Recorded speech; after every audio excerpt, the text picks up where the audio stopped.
Welcome back to Ironbacks Baseball. I'm Darren Clark here with producer Reagan Flynn at historic George Taylor Field, deep in the heart of the glove box in the Niagara region, the place where dreams come true, Merritton, Ontario. Got a first pitch happening tonight. Please welcome Adrian to the mound. Adrian Nitsopoulos throwing out the first pitch tonight here, George Taylor Field. Boy, do we, speaking of place where dreams come true, we'll see where this pitch ranks in our ongoing list of first pitch quality. High being Mike Wilner, sports journalist. I won't mention the low because that's just not cool. And the Niagara Ironbacks would like to welcome the following groups. Got kind of a long conversation happening at home plate, The West kind of delaying the opening pitch. the Royal Henley Retirement Home, and the U14 St. Beautiful night here at George Taylor Field. Ironbacks baseball. Sunny, cool breeze blowing through. Nitsopoulos steps up. You know what? That's pretty darn good. Might not be number one, but that's top three for sure. Well done. As you say, Merritton, the place where dreams come true, and boy, do we have a dream hanging in the balance today as the Ironbacks, in just their second season in the Perfect Game Collegiate Baseball League, are fighting for their first ever playoff berth as they come into today clinging to the fourth and final playoff spot in the West. Half a game ahead of Elmira and 1.5 games ahead of today's opponent from the home of the Enchanted Mountains, the Adirondacks, and Rip Van Winkle. Yes, the Olean Oilers. We got no time for messing around today. It's you and me in a playoff race on the menu today, so bib up and get ready to dig into some playoff race baseball. Hope you brought a sweater because it's kind of cool today after a kind of couple weeks of biblical rainstorms, windstorms, including quasi-tornadoes. It's a beautiful but chilly night here at George Taylor Field. On the mound for your Niagara Ironbacks, we got Jordan Svindelis. Jordan just pitched a couple days ago. He had a couple of shutout innings pitched. That was in a win against Newark. It was 11-4 on Monday. He came in relief.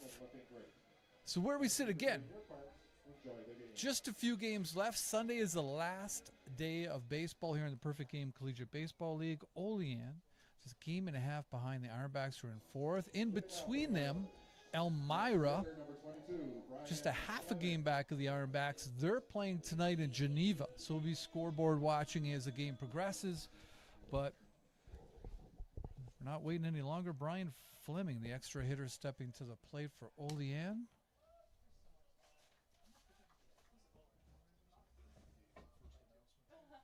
First pitch from Svindelis, low and away.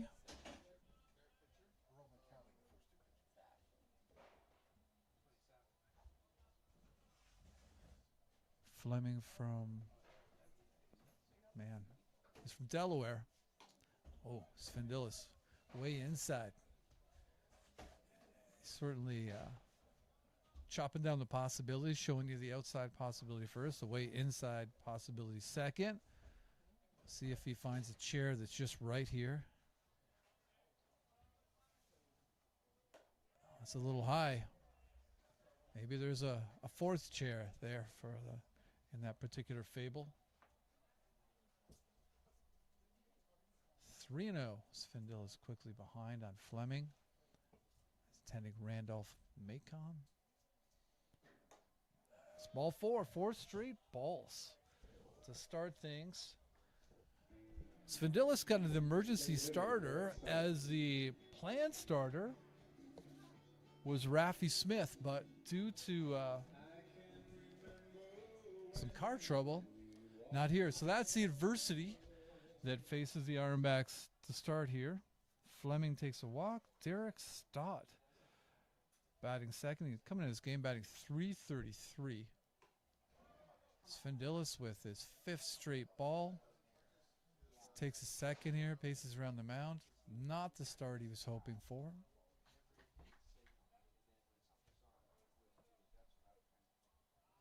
Stott with 6 doubles, 2 triples, 1 home runs.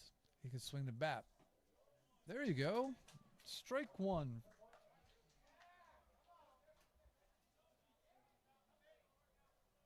Stott DHing today.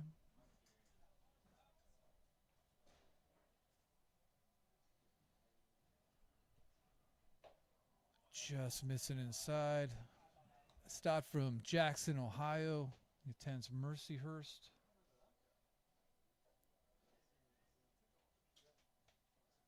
Olean and the Ironbacks very similar offensively and pitching-wise. Ironbacks second in the league in ERA. Olean is fourth. And when it comes to runs scored, they're both around the middle of the pack. Same as stolen bases. Almost mirror images of each other, really. Curveball just past Medor. Medor was a matador on that one. That snuck through. With Medor waving his left glove at it. Kind of gave it a long look there as if it betrayed him. And perhaps it did. Runners on first and third. First and second, excuse me.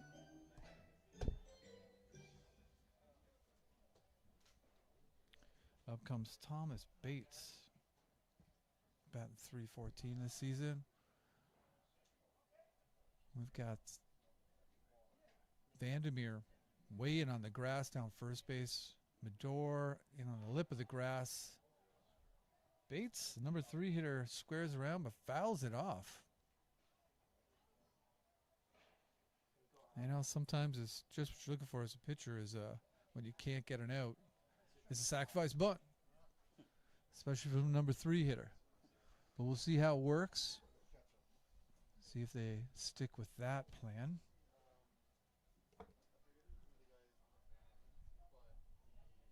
Owen won the count. Vandermeer way in at first base. Squares around again. Just a little bit low.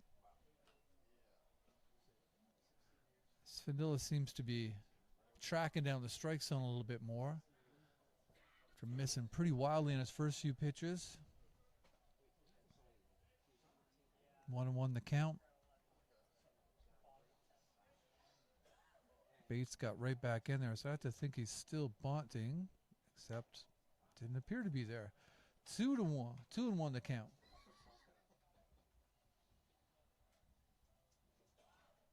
Long look down to third base.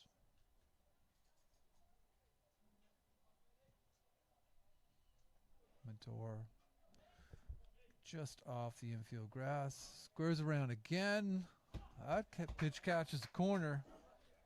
Bates looking up to the heavens, looking a little chagrined with that call. 2-2 now. Nobody out still. Ironbacks trying to find some footing here early.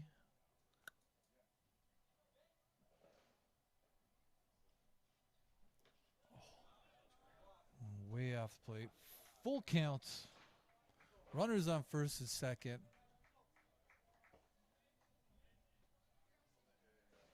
Somewhere Raffy Smith just kicked his back tire of his car, standing at the side of the highway. I should be there.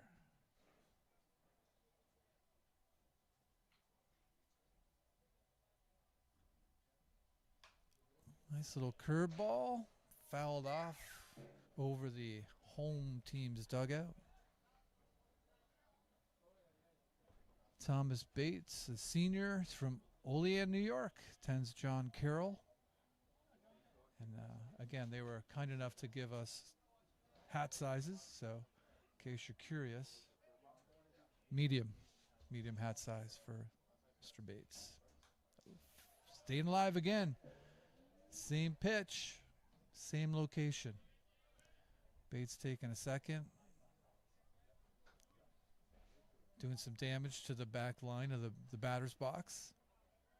Jamel had hyped up before the game as no way they're going to do any damage to it tonight. And look at that. Just a few batters in. Carnage.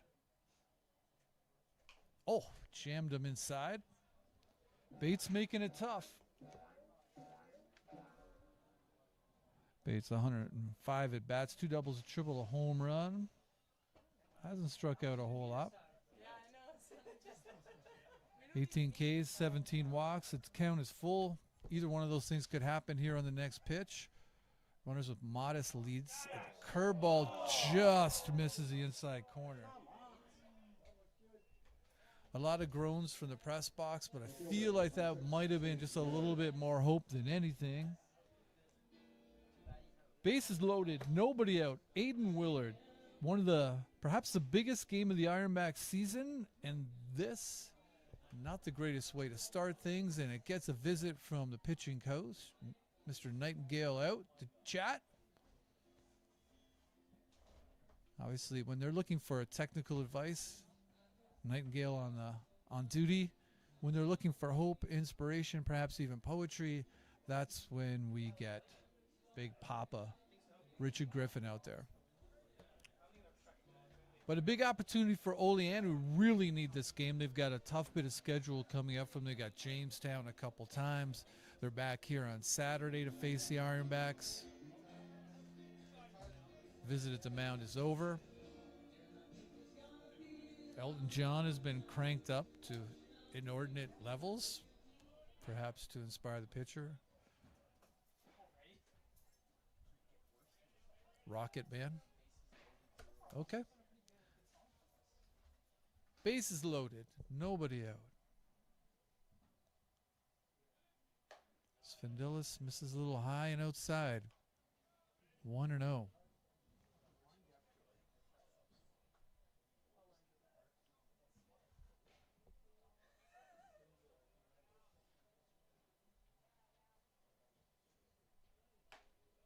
There you go. 1-1 the count. They got the corners in. Kind of, it's a staple of the Ironbacks diet. When in doubt, pull the corners in. Don't even really need a context for it. Nice little curveball. Took a nice left turn into the strike zone. 1-2 the count. Svendilis ahead. Hasn't happened a lot thus far.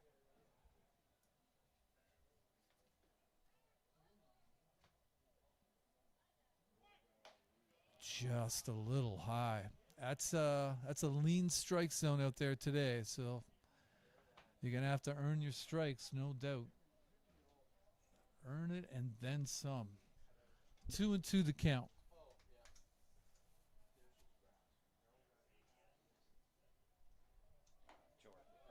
Full count.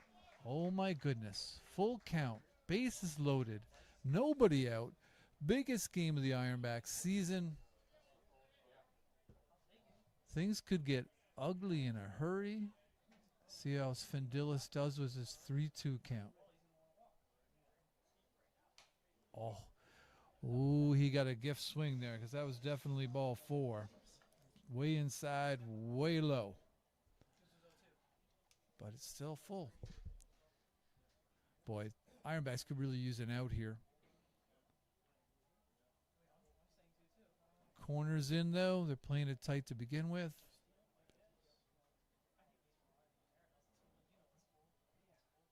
There you go. A huge strikeout for Svendilis.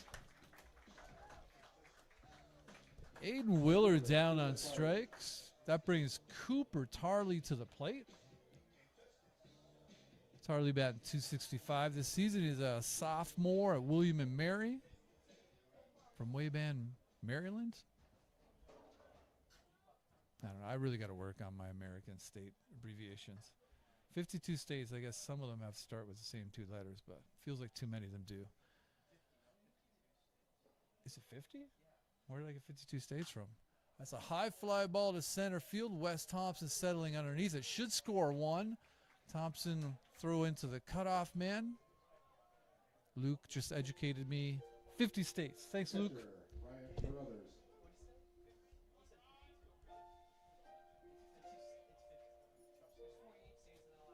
1-0 for Olean. Svendilis now has 2 outs. Trying to really limit the damage here after loading the bases to start things. He's got runners on first and second, 2 out. Brian Carruthers now up to plate. He's only played 4 games. He's a big dude out there. But he's been money so far, a double and a home run. Oh, that one off his ankle. No fun for his ankle. He's batting .462 in those 4 games. He's got 9 RBIs in 4 games. So, I mean, the production thus far has matched the presence.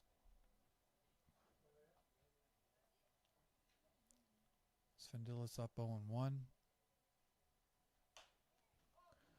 It's fouled. That's going to go out of play as well.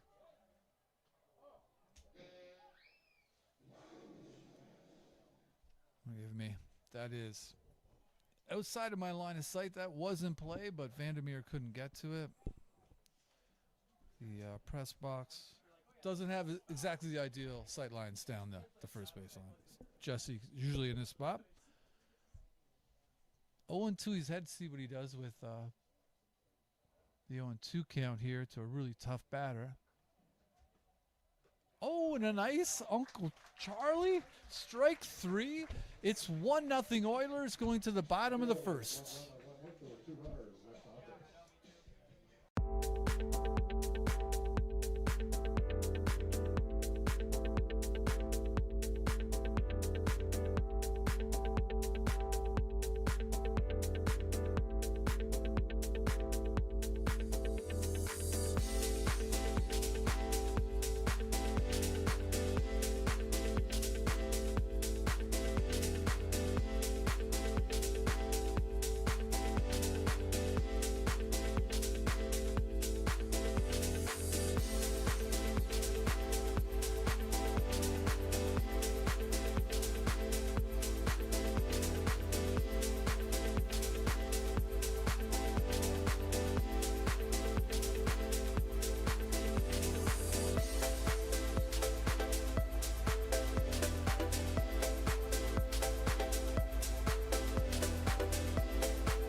Welcome back to George Taylor Field. It's the bottom of the first. After a really scary start, bases loaded, nobody out. Jordan Svendilis getting out, just limited damage to 1 run. Olean's going to have Brendan Roche on the mound. He's 1-2 this season. Pitched 33 innings, 34 hits, 20 walks, 29 Ks. 4.09 ERA is really good for this league. He's from Middletown, New Jersey. Attends Montclair State University. We'll see how the Ironbacks can do with him. Ironbacks, a huge win a couple nights ago in Batavia, beating the first place team 8-4. And their offense showing some real signs of life. And one of the guys they're really looking to the most to kind of drive the train here is the man coming to the plate from Burlington, Ontario, Carter Shin. Carter returning from injury. Tore it up at college this year. Was on the All-Star team last year in the Perfect Game Collegiate Baseball League. And he's shown some signs of life lately. He's up to 267. They could really use Carter being his best self. I mean, we were so spoiled last year. It felt like he didn't miss a baseball all year long, which is, of course, an exaggeration, but that's what we do in baseball. So 0-1. Roche quickly ahead. Carter gets underneath that one and tossing the bat away. Dismay. It's an F4, 1 out. Left fielder, number 3, Michael Gregus. Michael Gregus coming up to the plate. Coming back up to Motley Crue. Kick start our hearts indeed. Ironbacks could use something positive to get things going.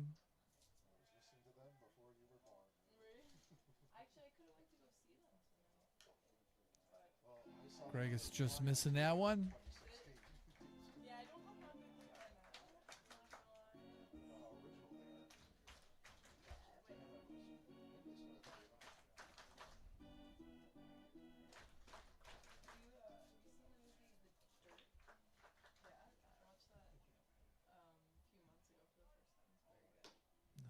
Side and low. 1-1 the count here to Gregus. Gregus let off for a lot of the season. Carter Shin kind of come back to life when they put him back in the leadoff spot. So Gregus adjusting. Oh, just a little bit in on the hands. 1-2 the count. Roche thus far are really attacking the batters. Roche sporting everybody's favorite 1 red shoe, 1 black shoe. You do what you have to in these tough times. Just a little bit low. 2-2 the count. You see the breeze just blowing gingerly out to left field.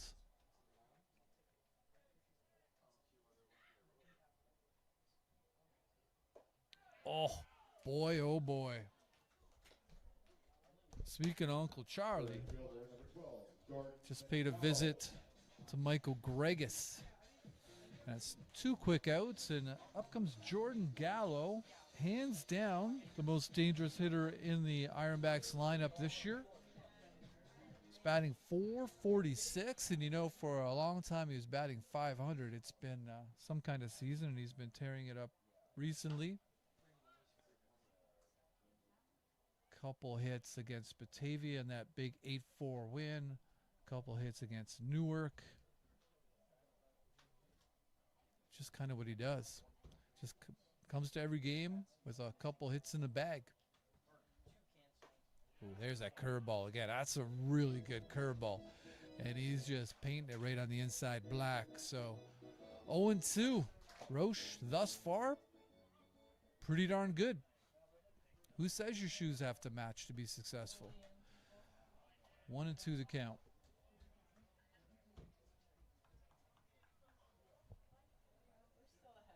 Pretty good crowd out here in Marin tonight. Again, if you're in the Niagara region, you're not down here. I don't know why. We got the last game coming up this Saturday against Olean again. That ball down in the dirt. 2-2 the count. See if he tries to finish him again with that curveball. Like he took care of Greg. This is a nasty one. A lot of vertical break on it.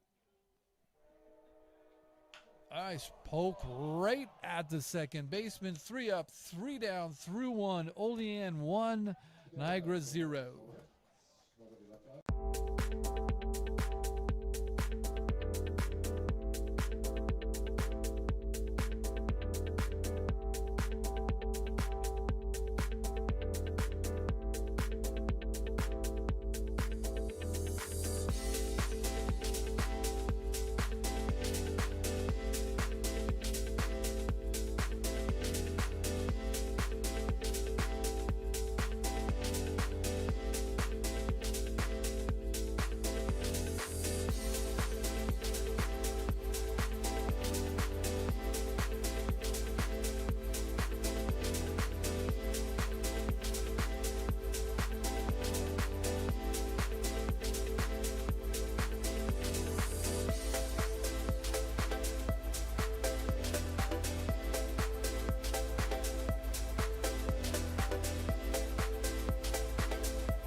Welcome back to George Taylor Field. 1-0 Olean through 1 inning. Jordan Svendilis back on the mound. He righted the ship about as much as you can after opening the game. Bases loaded, nobody out. Got a couple Ks. We've got Denny Martin leading things off here for Olean, who look to build on what they did last inning. Great inning from their starting pitcher last inning, Roche. Gets underneath that one. That's into left field. Nice catch there. Michael Gregas, gets underneath it. And just by the way, the pronunciation problem that we've had with Gregas, I blame entirely on Ironbacks owner Mel Romanin, who continues to say it the wrong way, even though we beg him to stop, because it leads to things like me just mispronouncing it there. So again, not us, like usual. 1 out. Keegan McElligott stepping up to the plate.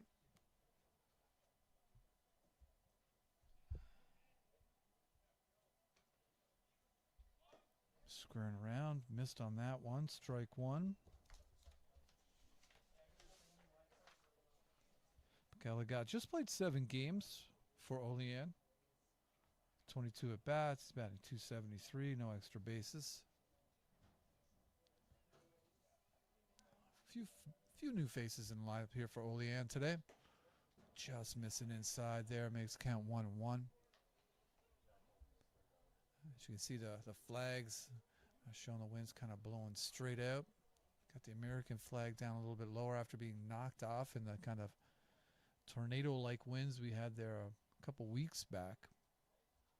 Had a lot of kind of biblical weather events going on. Hail, rain, no frogs yet, but we'll keep it posted. 2-1 now.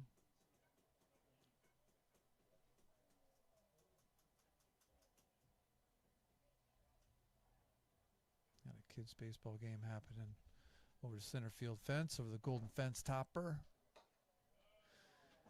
3-1. Svendilis getting behind here on McElligott. Aiden Cowburn on deck. And again, games don't get much bigger than this. Only the second season for the Ironbacks, and last year was understandably just missing. That's going to be a walk. Last season was understandably an underwhelming affair in terms of wins. A lot of fun to watch baseball anytime, but this year, a season under their belt, they're threatening for the playoffs.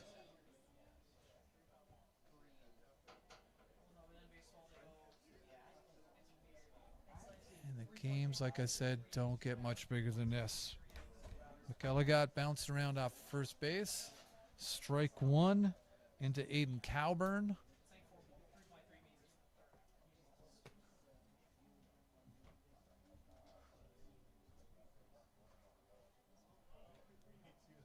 Cowburn for Andover, New York. Oh, just wow. My goodness. Svendilis with a long stare in. I'm not sure where that missed. But professional-minded place that it did.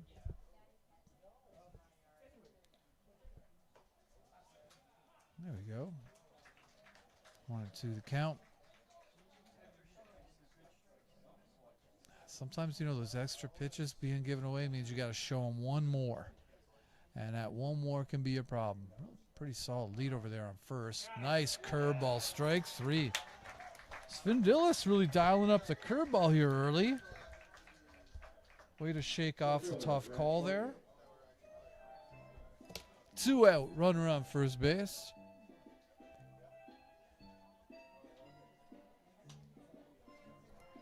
Grant Fournier stepping to the plate. Olean. Fournier from Cherry Hill, New York. He attends Delaware. See if McElligott, who's been threatening, a lot of bouncing around, thus far signifying nothing. I think that's exactly what Shakespeare once wrote. A lot of bouncing around, signifying nothing. Might have been in Hamlet. I'm not sure which one it was. Talking like Banquo's ghosts or something along those lines. 0-1 the count here. A little grounder to second base. Handled by Shin. Throws it away. That's a bit of a problem. Runner holds up at third. That's a tough play.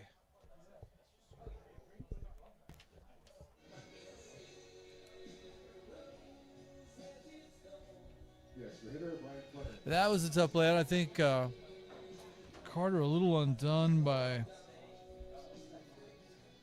McKellar got on the base pass. Either way, toss the ball away. That was going to be an error for Carter. That puts runners at second and third, 2 out. We're back to the top of the order. Brian Fleming coming to the plate. He walked his first appearance, and that was 4 straight balls, none of them located remotely near the strike zone. But obviously since then, we've seen a change from Svendilis. Probably deserves to be out of this inning at this point, but things happen. 0-1, he's quickly ahead of Fleming. He sees his first strike for the day.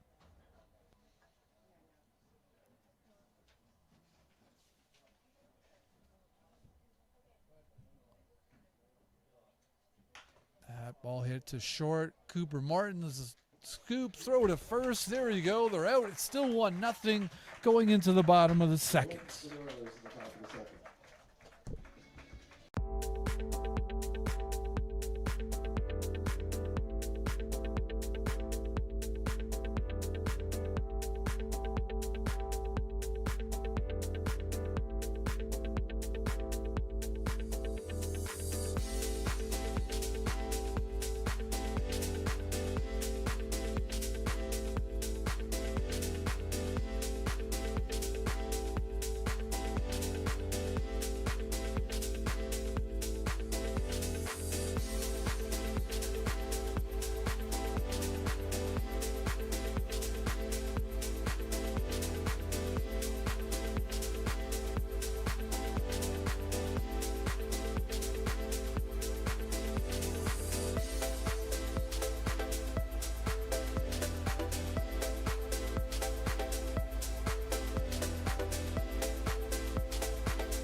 Welcome back to George Taylor Field. It's the bottom of the second inning here at George Taylor Field.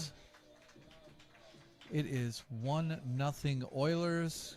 We got the 4, 5, 6 hitters coming up for the Ironbacks. Kieran Cutler leading things off from Paradise, Newfoundland. Cutler against Newark just the other day. 3 for 3 with a triple. Nice little curveball to start him off. Roche really working him over the curveball thus far. We talked a little bit about the speed that Cutler has, which kind of been a delightful surprise. That's back-to-back curveballs. That one hanging up a little bit in the strike zone. Fouled straight back. Roche quickly ahead 0-2 here to start the inning. It's been pretty efficient thus far.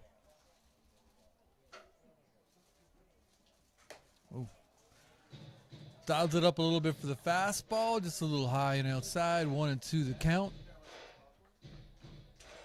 This has kind of been the guy they've had the type of pitcher they've had trouble with, the guys who can mix it up. There's that curveball again, just a little outside and low. Roche, you can see a little unhappy with himself. Giving himself some tough love between pitches. 2-2 the count.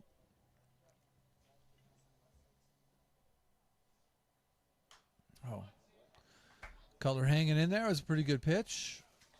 Just low and on the outside corner.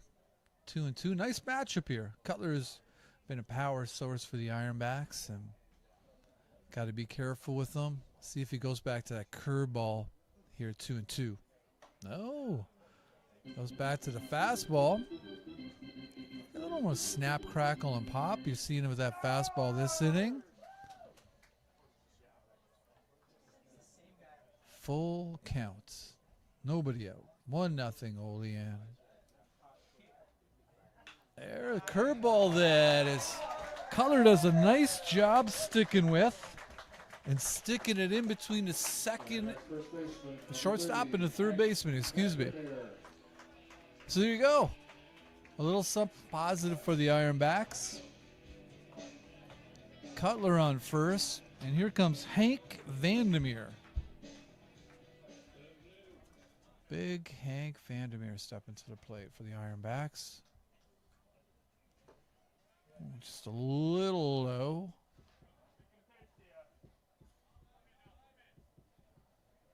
Vandermeer from Guelph, Ontario, coming into New Orleans sinking by Canadian legends Judge Clip. 1-0, 2-0. That one just coming in near his ankles. He's up 2-0. Let's see what he can.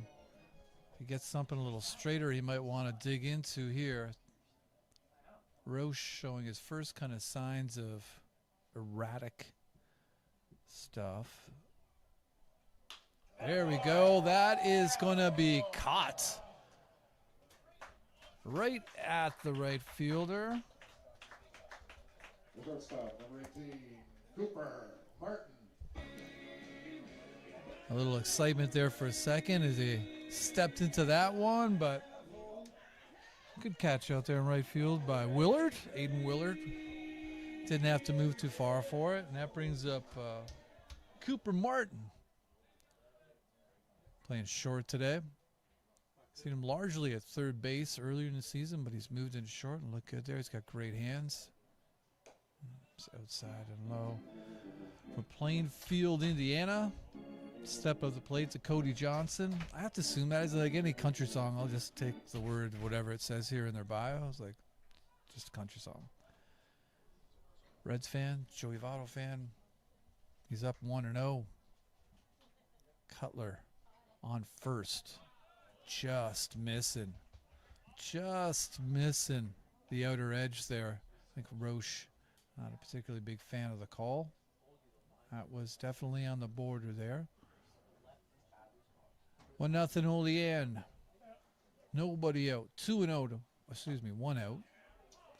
We got 2-1 now on Cooper Martin. Inquires with the umpire as to where that pitch was located. Looks down to Richard Griffin. Smartly giving signs down the third baseline. See how long he can hold off doing some kind of play. There we go. Not much longer. So you just have to say the words and it brings it into existence. It's 2-2 on Martin. Looked like a hit and run play. Martin got a pretty good jump there for Cutler.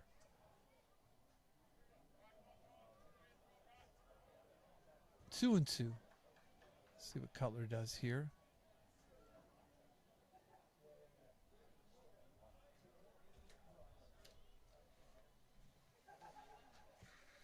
Good curveball, but that could be two down to short, to second, to first. Double play. We're through two here at George Taylor Field. It is 1-0 Olean going into the top of the third. No runs for the Ironbacks in the bottom of the second.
Welcome back to George Taylor Field. It is the top of the third here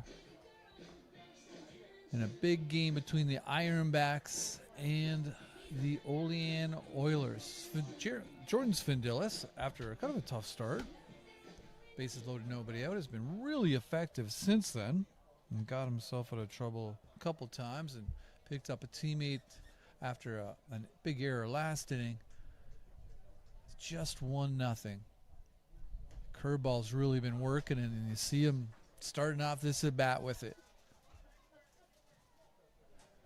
As we said, because we've got this kind of grouping of teams trying to get that fourth playoff spot where the Ironbacks currently sit. Half a game behind them is Elmira. Elmira and Geneva tonight. In the bottom of the second, it's scoreless. Olean, of course, just 1.5 games behind Ironbacks, who they play tonight and Saturday. Svindilis ahead here 0-2. So there's a lot at stake with today's game. Svindilis, there he goes, another K. I'll tell you, I mean, we've seen Svindilis pitch here a bunch of times. And it's kind of the problem early on we saw was the ability to miss bats in clutch situations. And tonight, and you saw this in his last appearance here in Merritton, you can see him finding that extra gear and missing bats at crucial times, and that's another K for him, which gives him 4 already. And as we know, Salatai has the Matza sticks for the golden K. Another strike. We're coming right at him now. Matza sticks for 7 Ks. The golden K is 7. They're off to a good start here with 4. Just 7 outs into the game. There you go. Nice slow curveball hitting right field. Gallo stepping over. Can of corn, 2 out. Svindilis mowing him down. And he really needed some of these quick at bats too.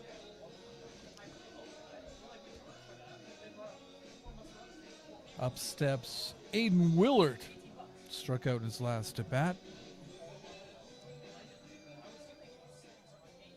Steps into the box with a hat size of large/extra large. Still find it fascinating that the roster page for Olean includes hat sizes. So I'll give them to you. They think you need to know it. I don't really understand it, but who am I to question the wisdom of the people that put this roster in there?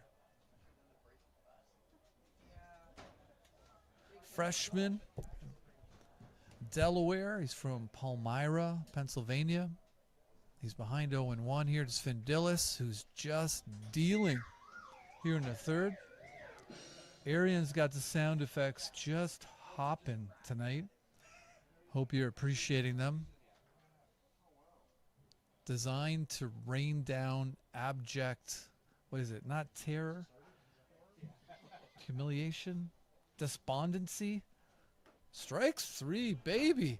Everybody was walking to the dugout, but prematurely, as that was not called a strike, even though it looked pretty darn good from here. 1-2 is the count. 2 is out. Svindilis will try to get strike 4 here to end the inning. No, that was not it. We can all agree that that was definitely not a strike. It's 2-2, 2 out. Aiden Willard at to play for Olean Oilers. Good crowd. Solid crowd here tonight. Merritton, that one gets ripped into right. Gallo's after it. Off the wall it is. Gallo picks it up. Willard is in easily to second base. You could hear that. Sounded like a double. Looked like a double. It was a double. Number 34, Cooper Tarley.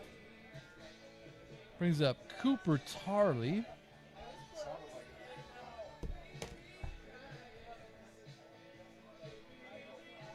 Cooper Tarley steps up. Runner on second base.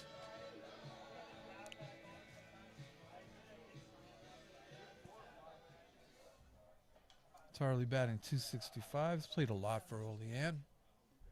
If I recall from our past games, he likes those deep counts. Likes to work it deep in the count. See what he does here. Takes strike 1. A little shake of the head, but seemed to be like, okay, I think I agree. I get it. Steps back in. He's got the chance to make this a 2-0 game. I'll tell you those. Sometimes you don't get that called. Strike 3, your next pitch is hit for a double off the fence. These things can happen. Svendilis challenged him with a fastball. Quickly ahead 0-2. Tarley asking the umpire if that was a strike. The umpire confirming he thought it was. Tarley back in. 0-2 the count. 1-0 Olean. Svendilis trying to take it to the bottom of third, a 1-run game. Ooh, amp that up, but missing wide. 2-2 the count now.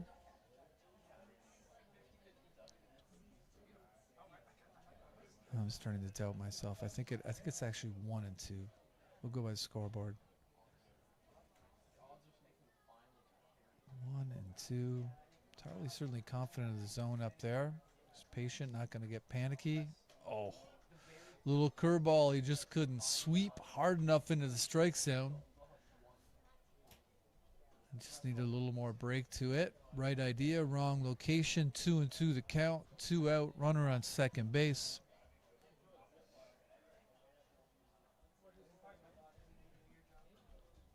Tarley looking for his first hit of the game. Oh, that was missing by a long shot there. And if you don't believe me, you could just look at the look on Svendilis' face. He's not pleased with himself, but he's really shown some resiliency thus far this game. Let's see if he can dig back in his bag of tricks again. Shaking off a call from Haas Fenwick. Number 14 behind the plate, Miroslav Fricher's number. For all you 80s Leaf fans out there, there's a 80s Toronto Maple Leafs reference. Mirko, sometimes known as Miroslav Fricher, number 14. My favorite player in the 80s. 3-2 the count, 2 out, 1-0 Olean. Nice pitch. Maybe hung up a little bit high. It's fouled off. I have to lean far away from the microphone to see it hit on the top of the dugout. Out of play, as you can tell by Arian's clever sound effect. Full count still. 2 out. Svendilis was so close to being out of this against Willard, but got pinched a little bit, and now here we are. Full count, 2 out, runner on second. Like I said, Tarley loves his deep counts, and here we are again at full. Oh my goodness. Ooh. Oh, daddy. Wasn't that a strike 3? No, it was not. So, we got 2 out. Svendilis, who's headed to the dugout a couple times, only to find out the umpire had contradicted what he felt was strike 3, and that puts in a tough spot with Brian Carruthers, who's been a monster in his limited time here in Olean. Struck out last time. And a tough thing for the Ironbacks, who using Svendilis as sort of an emergency starter, is all these extra pitches from the point where Aiden Willard appeared to have been struck out. And again, probably after that last non-call, Raffy Smith stranded on a highway someplace, kicked the other back tire on his car in frustration. 1-1 the count here. Brian Carruthers. Runners on first and second, 2 out.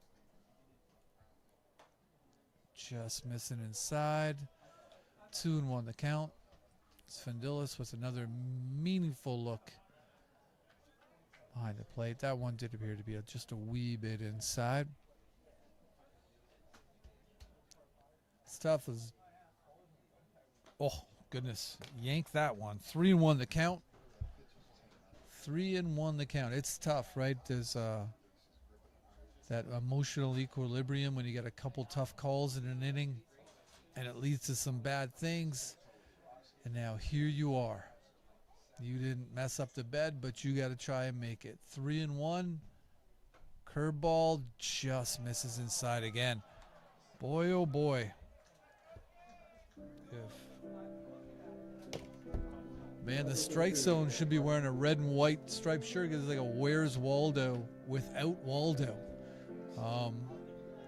It's full cast. Bases are loaded after those two controversial walks, I'll call them.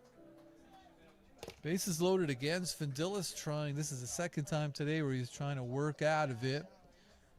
Denny Martin at the plate. Martin flied out to left last time. Svendilis just missing outside. 1-0 the count. Man, from an inning that it looked like he was going to get out of here clean with 3 up, 3 down. Here we are.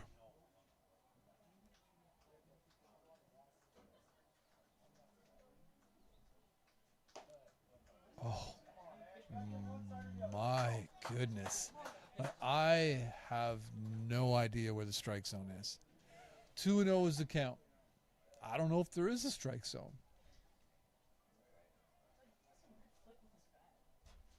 2-0, bases loaded.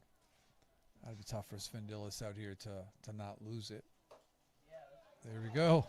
There it is. 2-1's count. We found Waldo.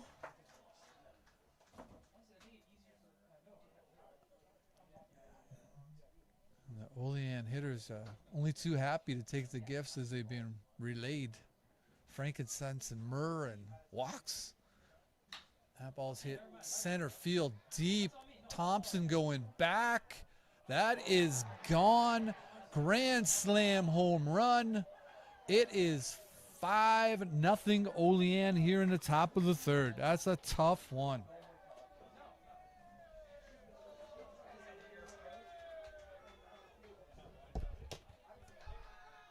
Grand slam as Olean celebrates en masse about that. Definitely not shy about the celebrations. Boy, oh boy. And we got a visit to the mound. Talked to Svendilis. Probably deserved a little bit better out there today, but big hit for Olean. Again, trying to eclipse the 1.5 games.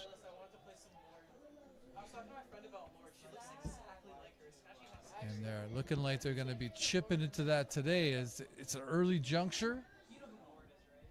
Long meeting out there on the mound. A little conversation now being had between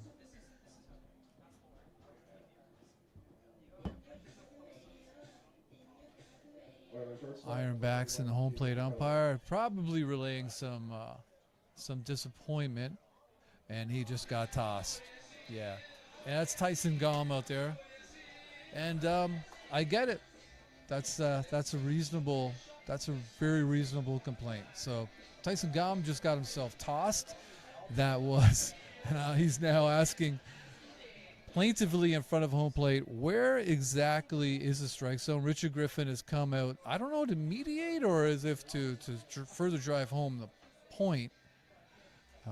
It hasn't been great home plate umpiring at this juncture, and it played a significant part in there being a crooked number on the board here in the top of the third. There's no doubt.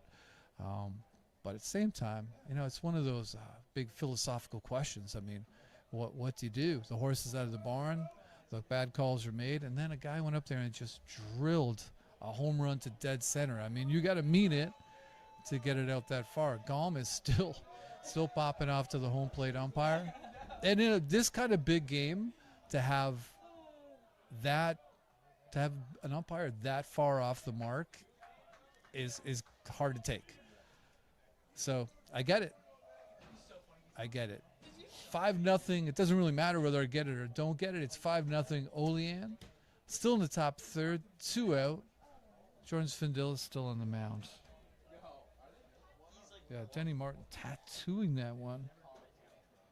Martin has only played 11 games. That's his first home run of the season. Again, another new face. We've seen a number of new faces here for Olean tonight.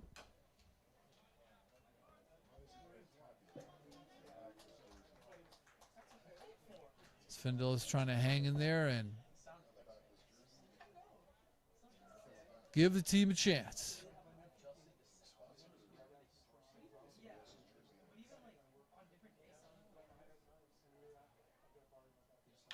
One point ripped right at Carter's shin. So the damage is done. It's 5-0 Olean going into the bottom of the third here in Meriden.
Welcome back to George Taylor Field. There was a lot of fireworks there last inning. It's the bottom of the third. It's 5-0 Olean.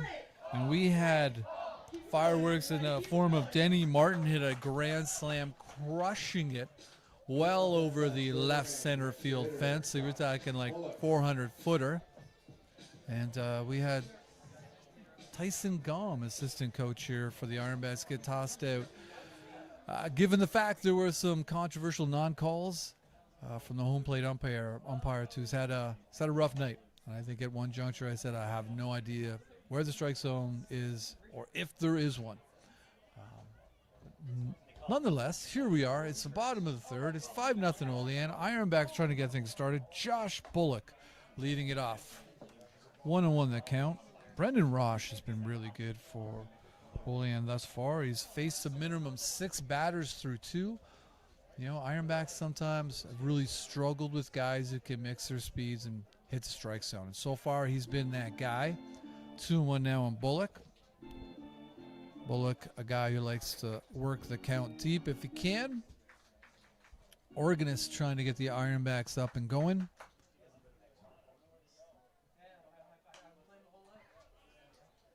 You know, Roche, when he's really working that mix really well, that fastball gets on hitters a little quicker when you could throw the breaking ball for a strike. So 2-2 the count now on Bullock. Bullock, one of the Ironbacks All-Stars this year. 3-2 the count.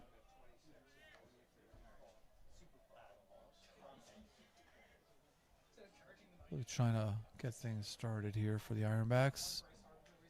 Again, beautiful night here in Meriden. If you're in the Niagara region, you're not here, should be here. Get down here Saturday. Olean again.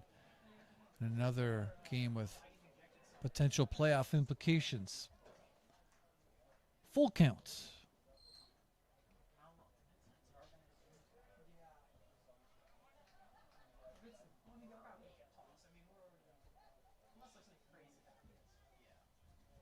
Roche had Cutler lead off a single last inning, but he was raced on a double play. There's a poke in the right field, but looking foul. Hook that one just a little foul down the right field line. And again, it's a giant piece of wood to my immediate right. Limits my knowledge to provide details on what exactly it landed, but I know it wasn't fair. Count is full. That's the walk. There you go. That's a good start. Walk to Josh Bullock. Wes Thompson Number 19, Wes Thompson. coming to the plate. Wes Thompson playing center field. You got a good close-up look. Denny Martin's blast there last inning. Coming up to AC/DC. He's from Burlington, Ontario. Attended Nelson High School. Big Jays fan. Likes lasagna. Ooh, takes strike one. No, not strike one. Okay, it's 1-0. It's quite the elusive strike zone. I'll wait until the call is made going forward. Inside, 2-0 is the count. Roche labored a little bit for a while last inning before righting the ship. 2-0 now, really modest lead for Bullock, excuse me.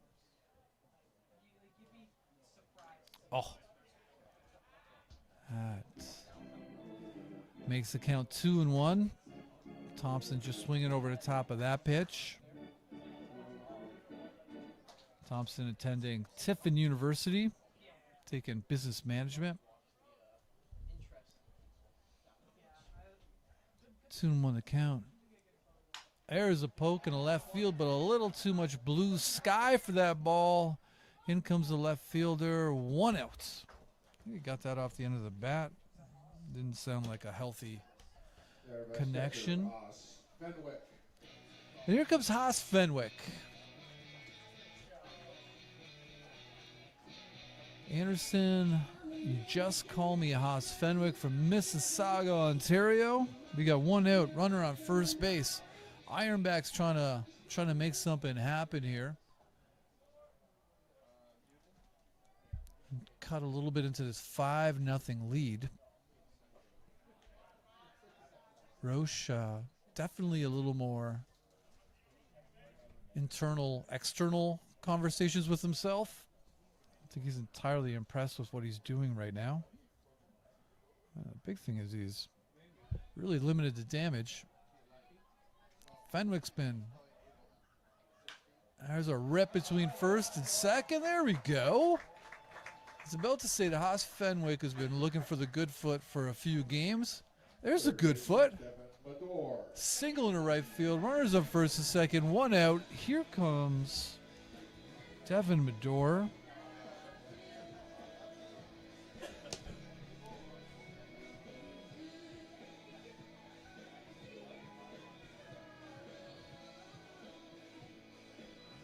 Medor attends St. Charles College. His favorite food is buffalo wings. And they could use a drumstick right here. Runners at first, second, 1 out. Some signs of life from the Ironbacks offense. Medor squaring around. Interesting. 1 out. Now Medor struggled a little bit at the plate this season. Hasn't played a ton. He's only had 35 at bats. Got a couple doubles and a triple, but he's batting 114. So Carter Shin on deck. They got the corners in. I don't really think they're going to try to sacrifice him. There he's swinging. And that's a miss at that high fastball that was right up around the ears.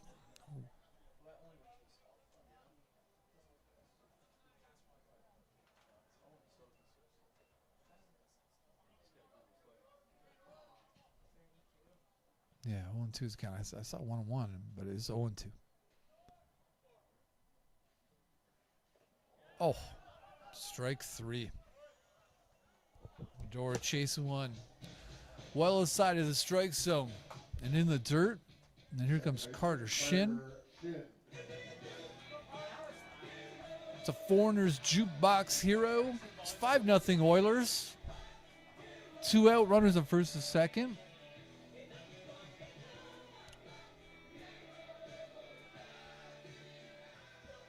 Shin again had a whale of a season in college, Gordon College, before fracturing his wrist. Took him a while to come back, and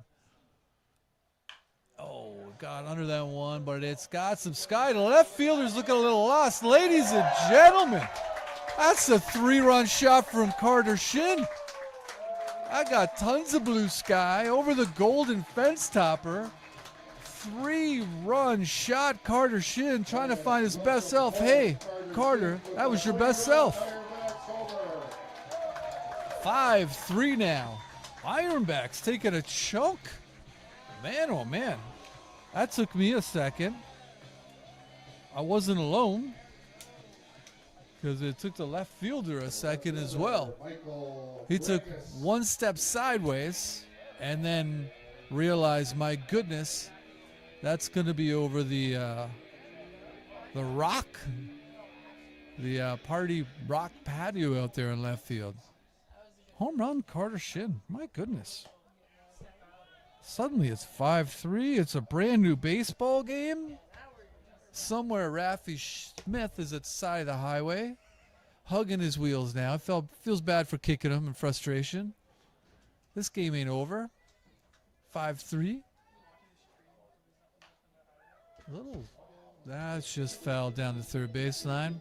And again, Jordan Findilis called in for some emergency start today, given Rafi Smith couldn't make it due to some car trouble. Not sure where. Could have been Etobicoke.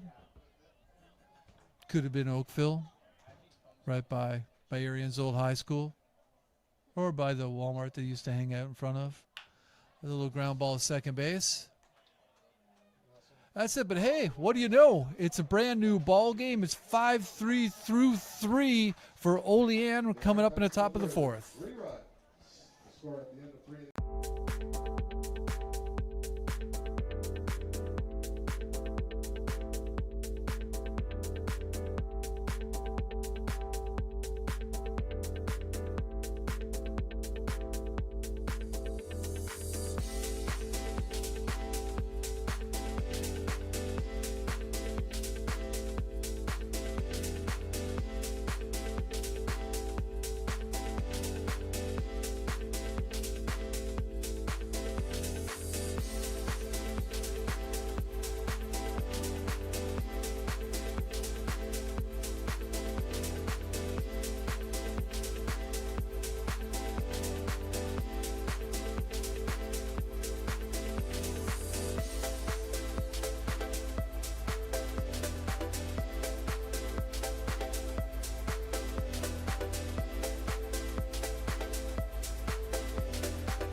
Welcome back to George Taylor Field, here deep in the heart of the glove box of the Niagara region, Merritton, Ontario.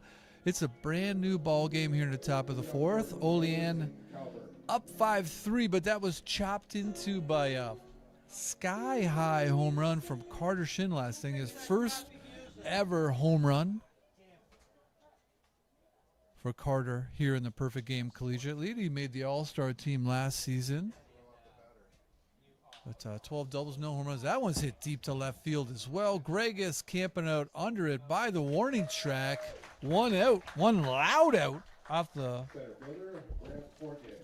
bat of Aiden Cowburn. We're seeing some distance, ladies and gentlemen, here today. Grant Fournier steps to the plate. Fournier, who reached base via error in his last at bat.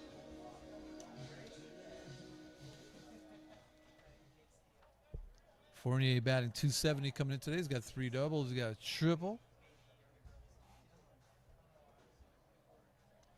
Started 22 games for Olean. Seen a lot of new faces, but he's a familiar one. Ground ball to first. Hank Vandermeer with an easy scoop. 2 out. 2 quick outs for Jordan Svendilis. We're back to the top of the order. Brian Fleming coming up for Olean. Like I say, huge playoff implications today. Ironbacks currently in the 4th and final playoff spot in the West. A half a game behind them is Elmira, who are playing tonight. I'll check on that score in a moment. And a game and a half behind that, these very same Olean Oilers. Svendilis, ball 1. Brian Fleming. Again, I would love to know how to pronounce this city he lives in. Like, born in Rehoboth?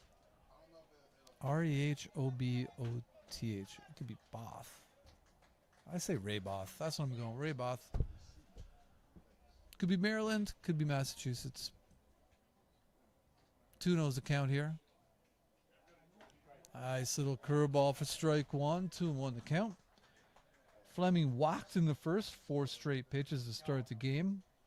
Grounded short in the second. He's got a run scored today. He's ahead in the count, 2-1. There's another curveball. That's 2-2 the count. Svendilis has really been good with the old Uncle Charlie today. Uncle Charlie and Jordan getting along just fine. 2-2 the count. Svendilis looking for his first 3-up, 3-down inning today. Ooh, he kind of got amped up there a little bit too much, missing well wide. Causing Haas Anderson to take a little walk. Find that one. Full count, 2 out, 5-3 Olean, top of 4.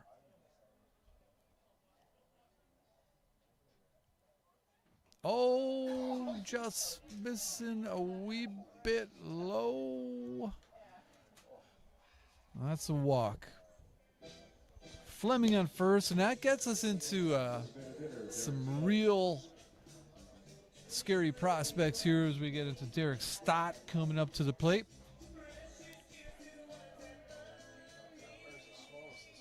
Boy George being played there by Arian. You know what? Good choice, Arian. He's been getting some abuse here recently. That ball's hit in the air down the first baseline. They're chasing it. Not going to get to it, though.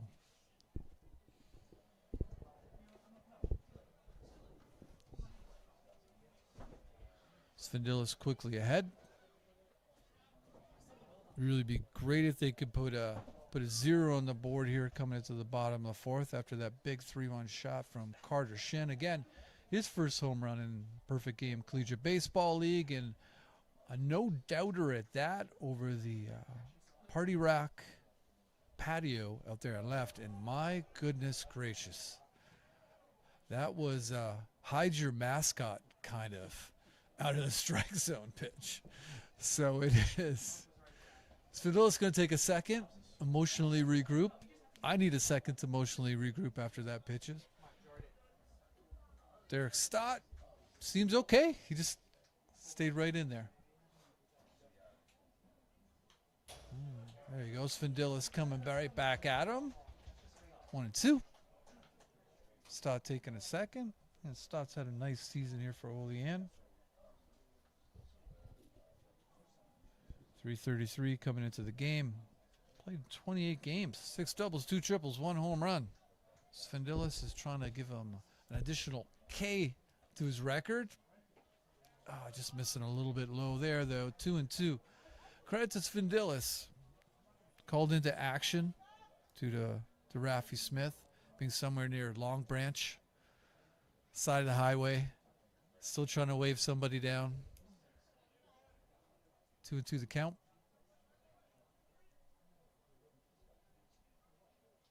Oh, baby, that's strike 3 there. Stott doesn't think so, but I second the motion. Strike three it is. 5-3 Olean going into the bottom of the fourth. Reminder fans to get your 50-50.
Welcome back to George Taylor Field, here deep in the heart of beautiful Meriden, Ontario. It's a wonderful, cool July evening. The Ironbacks currently in fourth place, trying to hang on to a playoff spot, with one of the teams chomping at their heels, opposing them here tonight. It's 5-3. We've seen some big swings. Grand slam for Olean, a 3-run shot from Niagara, from Carter Shin. Nice little curveball from Roche, treated with absolute disdain by the umpire. Want to know what's the count? That was a really nice curveball, but there you go. Gallo, a line drive right at second base his last at bat, takes ball 2. It's been a tight strike zone for either team.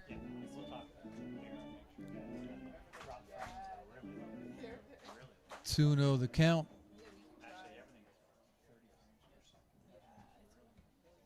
Oh, just missed that one. It's deep to center field, unless he didn't miss it, and it is gone. Oh my goodness, the ball is jumping.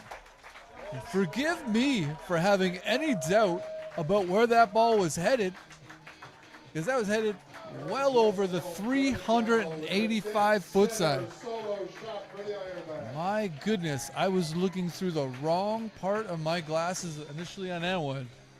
Jordan Gallo with home run number 2 brings that seemingly insurmountable 5-run lead down to 1. And just a little over an inning. My goodness, Brendan Roche has been getting roasted here the last inning. Now you got Kieran Cutler, another guy who's found the outfield, found over the golden fence topper into that grass behind the left field fence. See if he can add to it. Man, Jordan Gallo, nice rip down to third base. Tough hop. And just like that, man, oh man. Tough hop. I don't know what they're going to call that. Cowburn felt like that last hop was a tough hop. I'm thinking it's an E5, but I'll find out what it officially is going to be called. It's 5-4. Man, 3 home runs tonight. What is happening? 3 home runs sometimes happens over last season, let alone a game here. And we're just bottom of the fourth, but great night to be a fan here at George Taylor Field if you like the long ball. Hank Vandermeer up here. It'll line drive right to the right fielder's last at bat. There goes the runner. Look at that. Kieran Cutler Stealing bases, triples. Whatever that stereotype of a catcher from Paradise, into a whole lot of swinging bats here in the last inning or so. Vandermeer hits one down to first. That's going to move Cutler over. So that puts Cutler on third. Cooper Martin comes up Cooper Martin. with his tying run sitting on third. Martin hitting into a double play his last time up. Olean's going to bring the corners in just on the lip of the grass. Try to keep their lead at one. There's a curveball right off the bat that just misses inside, and Roche is not happy with that. He didn't even want the ball back immediately. He needed to take a second. He needed to regroup. They're going to have a meeting out there on the mound.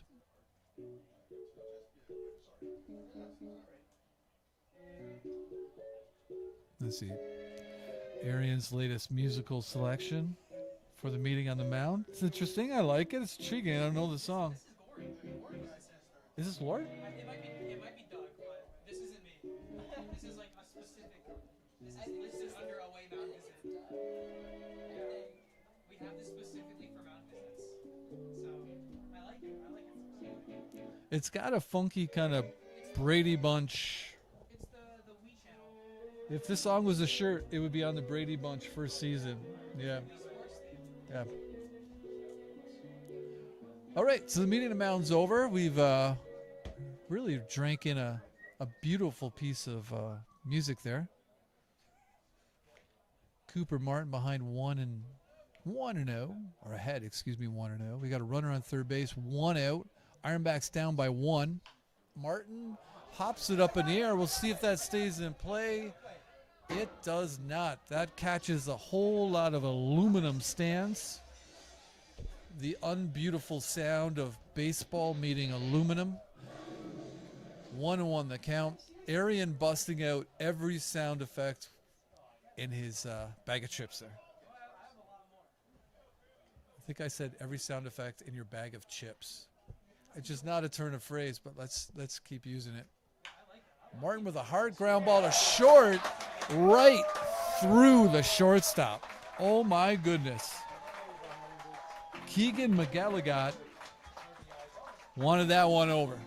That we'll see what I'm gonna have to check on the scoring of that as well, because that went right through him. That went right through him. That was like, it was like he had like a doggy door in between his legs and it went right through. They're calling it a single.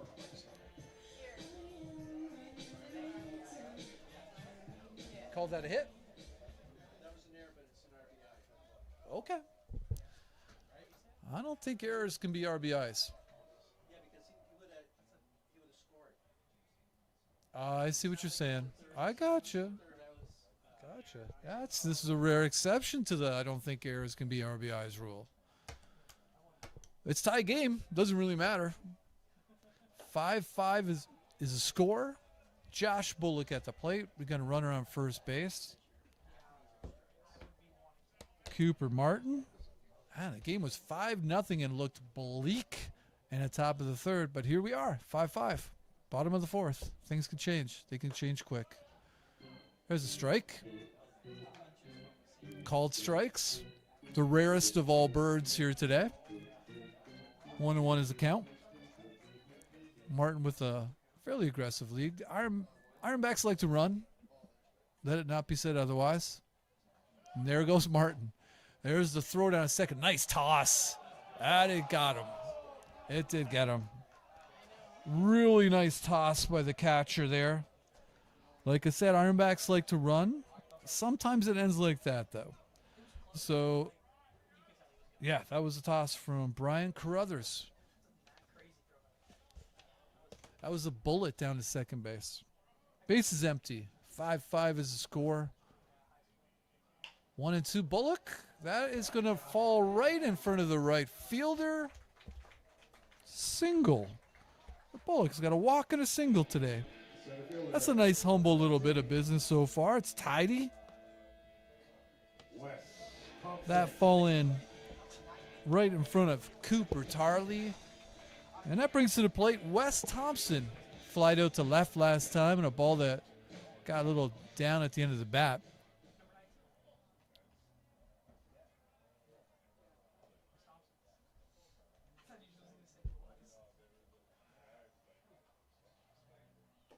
That curveball that had been really sharp and really doing a number on the Ironbacks has a little bit MIA the last 2 innings. We got 2 out, bottom of 4, 5-5 game. Huge playoff implications here. Good for the Ironbacks for fighting back. That's strike. There you go. Wes Thompson didn't think so, but if he called it a strike, pretty much got to be. I mean, you know, that's a really small little zone, but the conversation continues between Wes and the home plate umpire. It's 1-1. Josh Bullock, modest lead on first base. A little curveball. Thompson stuck with it, fought it off, but foul.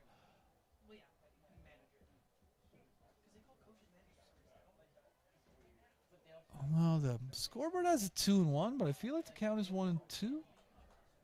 But we'll see. I could be wrong. Having to do all this heavy lifting, play-by-play and color myself, you know, brings out the most fallible part of me. Wes Thompson, Burlington zone. Late time call. I guess Thompson a little frustrated with the wait from Roche, I'm assuming. Or maybe he just had a bug in his eye. It's hard to say. All the happy people get a chance to clap their hands here at George Taylor Field, and why not be happy? What once looked like a game that could get really ugly for the Ironbacks is now tied. Thompson gets under that one, hits it deep into left field, but that's not going to have the distance. That's the third out, but hey, it's 5-5. What do you know, Joe? It's a tie game going into the top of the fifth.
Welcome back to George Taylor Field. It's the top of the fifth. And like I said, what do you know, Joe? It is 5-5, a game that has been rocking back and forth. We've seen 3 balls leave the park. One of them, which took me a second, and I apologize, Jordan Gallo, for not being better on that home run call for you. But yeah, 3 monster shots. A grand slam here today from Olean. They were up 5-0 in the top of the third, but the Ironbacks clawed back a 3-run shot from Carter Shin. probably the farthest one we've seen past the party deck there in left field. Made it 5-3. Jordan Gallo with one to dead center last inning. Part of a 2-run inning. And hey, it's 5-5. Jordan Svendilis, who's been battling this game. And again, called on late to take the mound tonight. Just pitched on Monday. And all things considered, it's a real conservative strike zone out here tonight. Both pitchers have had to kind of come to terms with. We've lost one Ironbacks coach to disputes about it. So that's going to be a tough grounder. Here comes Medor. Throw to first, just a little bit high. That will be a single. Medor just charged, strong throw, just a little bit too high. Pulling, I mean, if you pulled a 6'7" guy up off the bag, your throw was too high. That's, you can't ask for a bigger target there at first base. That's a leadoff single from Thomas Bates. Aiden Willard steps in. Now he doubled his last at bat after what had everybody leaning towards the dugout on a possible strike 3. They had to come back, and Willard took advantage of that. Give him credit. And that pitch just off Hoss Anderson's glove. That's a tough pass ball.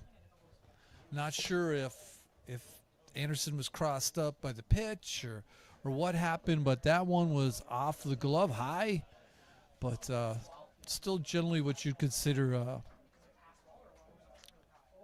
catchable ball. Still be a pass ball. 1-0 is the count. Svindil is fighting back, but that gets the runner in a scoring position with nobody out. Aiden Willard, like I said, double his last at bat. Struck out in his first at bat. 1-1 now. Trying to move that runner over. If not, score him. There's a ball ripped just over the glove of Cooper Martin. He's taking an aggressive turn and coming home. That is not a great call to throw that ball over the cutoff man. So that puts another runner in scoring position. Right fielder, Cooper Tarley. Due to a throw there. I believe that was Wes Thompson with the throw. Again. So that makes it 6-5 Olean here in the top of the 5th. Again, those little freebies, free bases can be a tough thing. Here comes Cooper Tarley, who's really worked the count every time we've seen him here all year. So wouldn't be surprised to see this one go down there. And he just got worked over with a pitch in the small of the back. We've got action in the Ironbacks bullpen. Here comes Richard Griffin moseying out towards the first baseline. Olean catcher, Brian Brothers. Steps boldly right on the chalk. It's not a move I would make, but perhaps Griffin taking the ball from Svendilis, waving out to the bullpen. Svendilis, noble effort here tonight.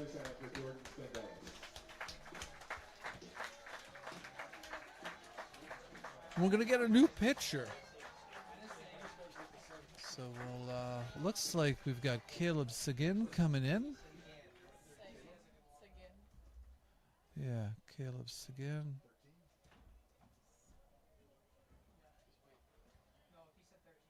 From Fanshawe College, from out of Welland, Ontario. Favorite band? Nickelback. Which, what can you do? So yeah, we'll come back. We'll just take a little break here and we'll come back with Caleb on the mound.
Hey, welcome back to George Taylor Field. Caleb Seguin with his final warm-up pitches here.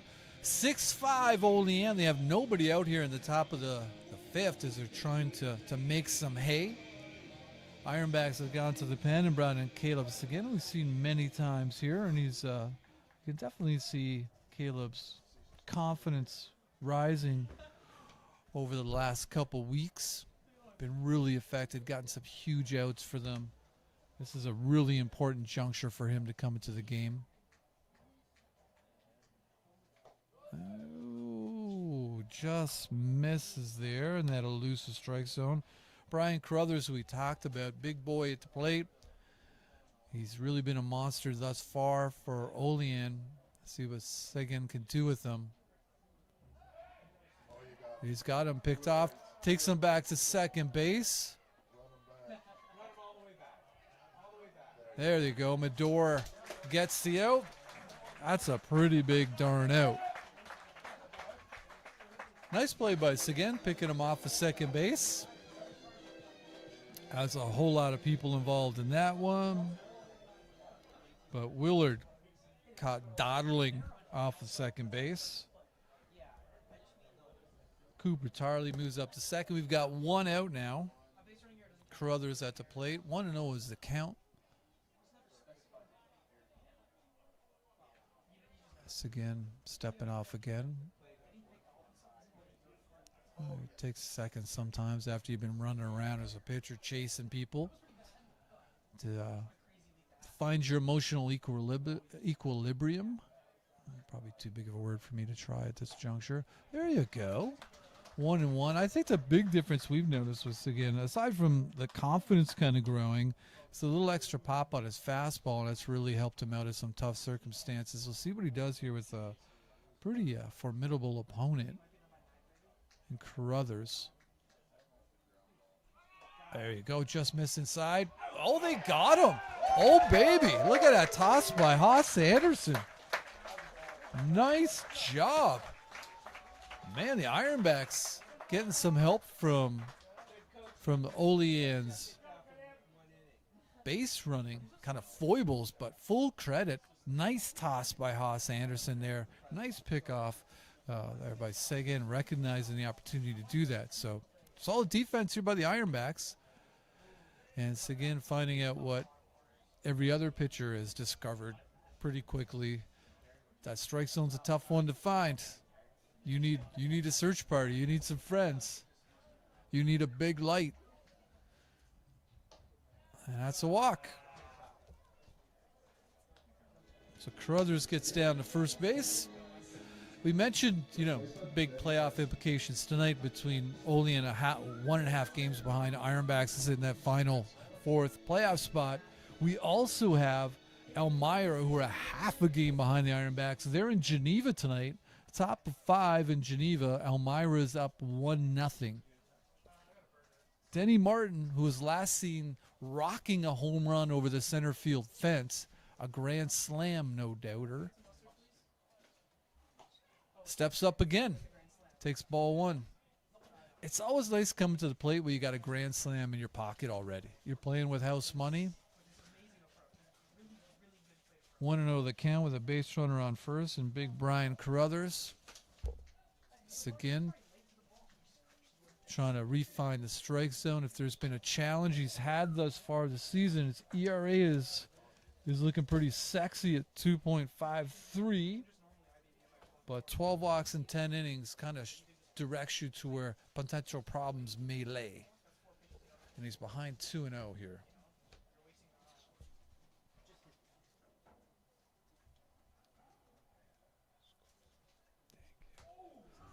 3-0. Hit him. They're saying that actually caught him. Seguin really struggling with the zone. So we got runners on first and second that I guess just kind of grazed the hitter. And we got a little jaunt to the mound. Nimbly, here comes Big Papa. Probably looking for a little theme music. He's not getting it so far. Big Papa out on the mound, chatting to everybody. They brought everybody out to the mound, except for the outfielders, to have this conversation, which appears pretty big. A lot of gesticulation.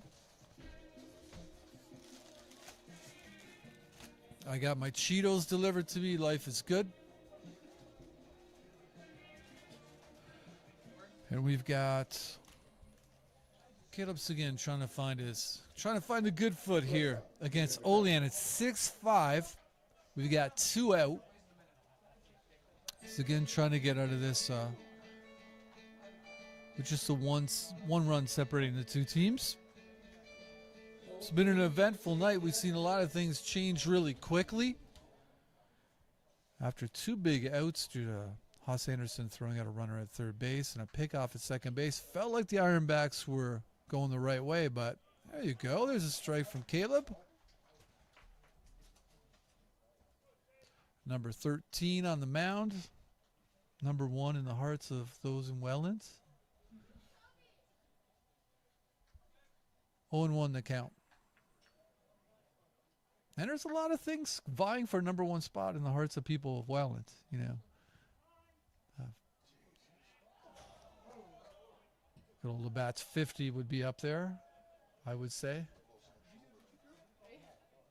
Not to generalize about folks in Welland.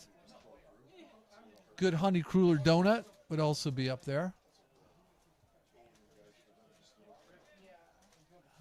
A bell on a bike, perhaps. Let's get back at it. It's again time called a little bit late there from Den Keegan McGilligot. Ah, man, that's a name. Like, that's...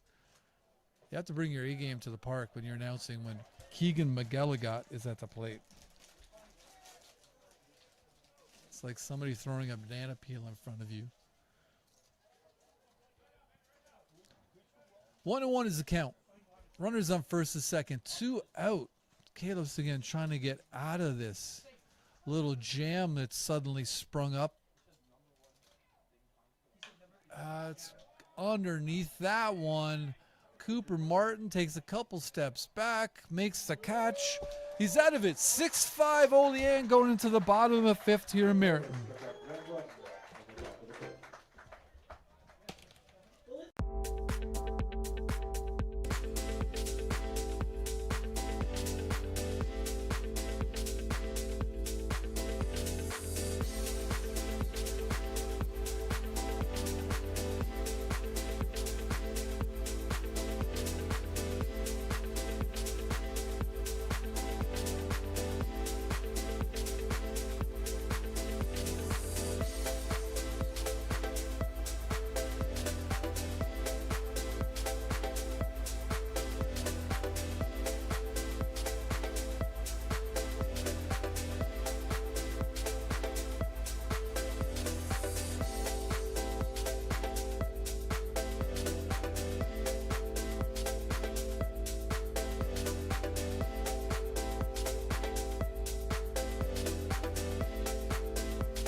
Welcome back to George Taylor Field.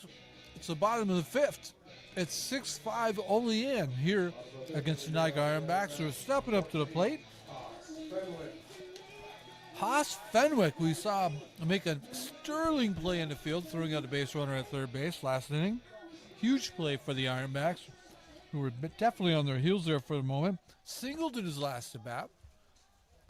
Like we said, Haas has been kind of looking for the good foot for a while, and he's been finding it thus far this game. Squares around. Really one of the best drag bunts I've seen in some time. Haas Fenwick. At any level earlier in the season. Kind of motion there, but it's 1-0. We'll see if he sticks with it. Oh, a little high chopper to first base. Just foul.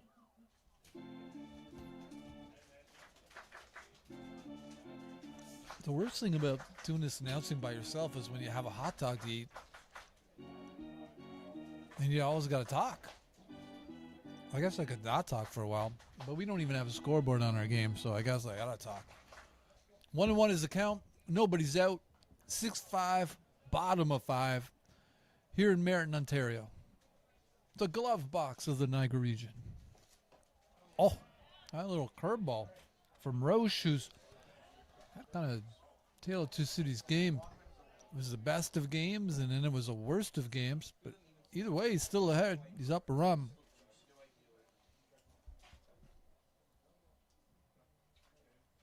There's a little poke. There you go. Haas Anderson. There you go. Sometimes it's a little humble thing. Just stick one up the middle. When in doubt, stick one up the middle. And that he did. Leadoff runner on for the Ironbacks. Devin Medora at the plate.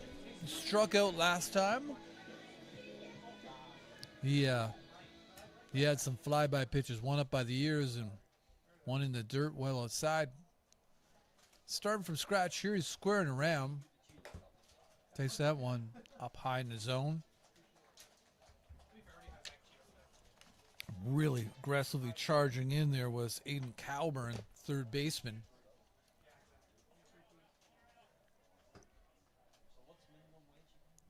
Shadows stretching well out to the outfield fences now at this point. Oh, Roche just missed it a little bit low. I mean, again, all pitchers have kind of found finding that strike zone to be quite the adventure. 2-0. See what Medora does now. He had been squaring around. Man, Anderson with a one-step lead off of first base, which apparently compelled to throw over. Anderson lay motionless for a while. Again, doesn't seem like much of a threat to steal. Just staying true to his catching background. But this is the Ironbacks, and stealing is a thing they do a lot, or try to. 2-1 the count. That one right at the knees. Let's see what happens now. Feels like a moment Richard Griffin's going to struggle to resist trying a little something. 2-1. The guy's regularly around the zone. Let's see what happens. Oh. Little curveball that just bent and caught enough of the black to make it 2-2. I haven't seen that pitch called a strike very often today, but it probably was each and every time. 2-2 is the count. Anderson on first, nobody out.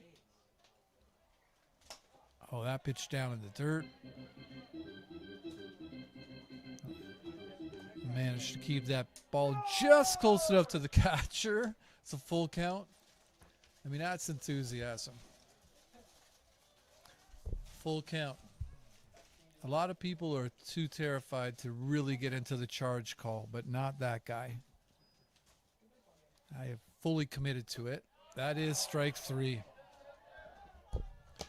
That is strike 3. The strike zone found itself there. It was a big moment for it. It was fully realized in all its capacity in that particular at-bat. And there's one out. And here comes Carter Shin, who was last seen hitting a ball well over the party deck there in left field. Anointed the rock in honor of Kieran Cutler, who placed the first 2 home runs off the deck out there earlier in the season. Uh-oh, bees.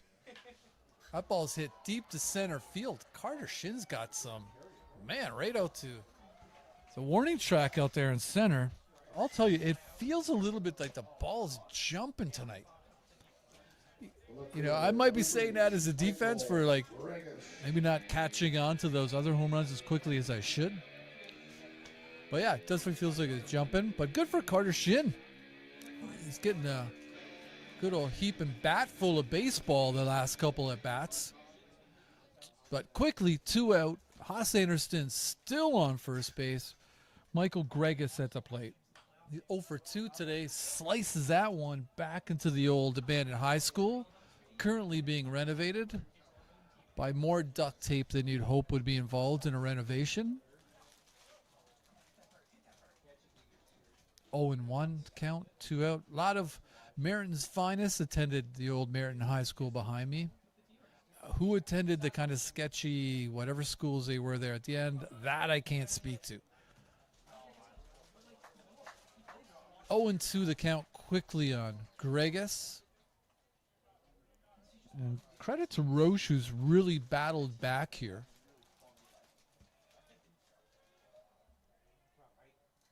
Trying to get Olean out of the fifth, up a run. At strike three, there you go. He does it. 6-5 through 5 coming into the sixth here for Olean.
Welcome back to George Taylor Field. It is the top of the sixth. Ironbacks currently down a run against Olean. Olean coming to the plate. Against Caleb Seguin, who did a nice job coming out of the pen last inning. Limiting that the damage there last inning to just the one run. Aiden Cowburn leading things off for Olean. A nice little bunt. My goodness, barehanded by Medora. Throw to first, but not in time. That was a lot of good plays there. It was a fantastic bunt by Cowburn. A really nice play by Medora. That throw across his body is just too good of a bunt.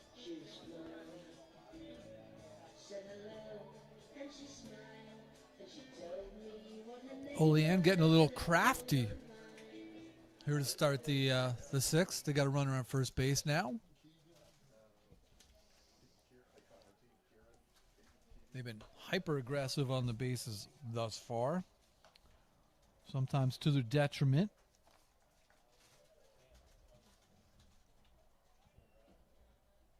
Coburn has one stolen base thus far this season. Hasn't played a ton, so small sample size. Off the fists of Fournier. Counts 1-1.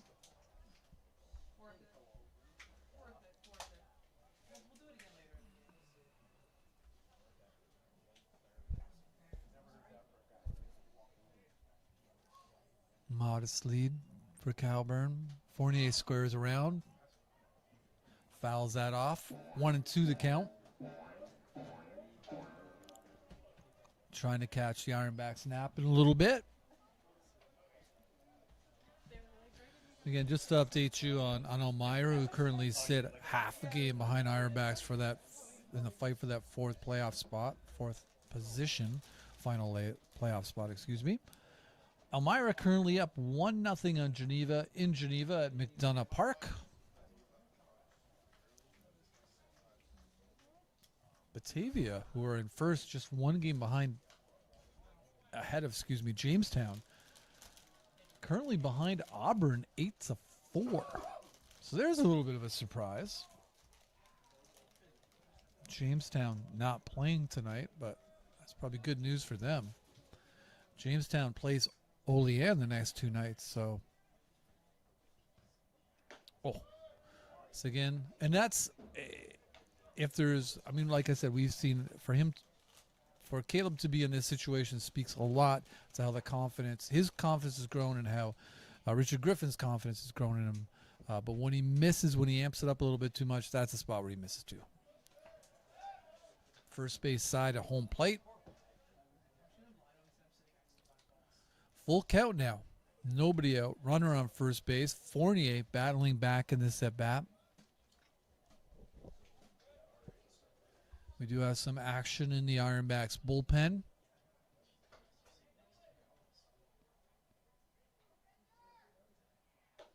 Seguin misses with a walk. We got runners on first and second. Nobody out.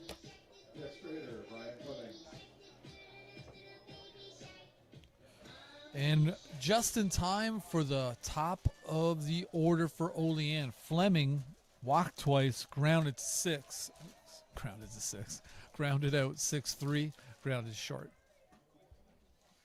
First and second, yeah, somebody just said in here that it's cool tonight. It is. I'm glad I brought a hoodie. Let's see what they do here with runners on first and second and nobody out.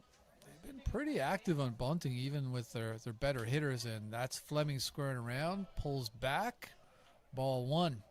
Vandermeer got in there pretty darn quick.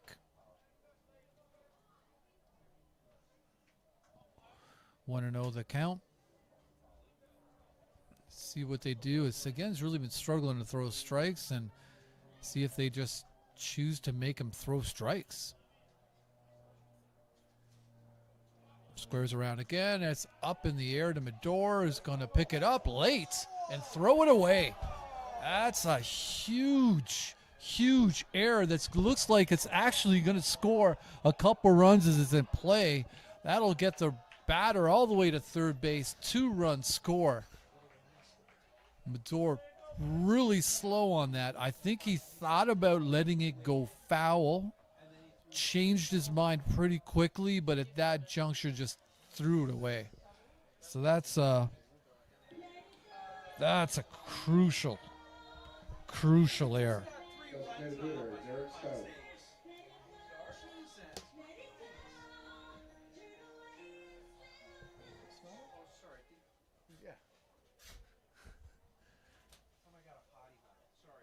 So it's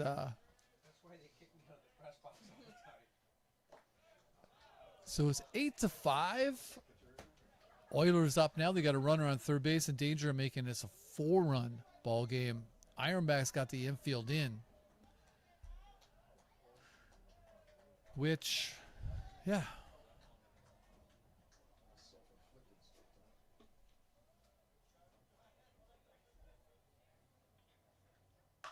That ball's ripped, but just foul down the third base line.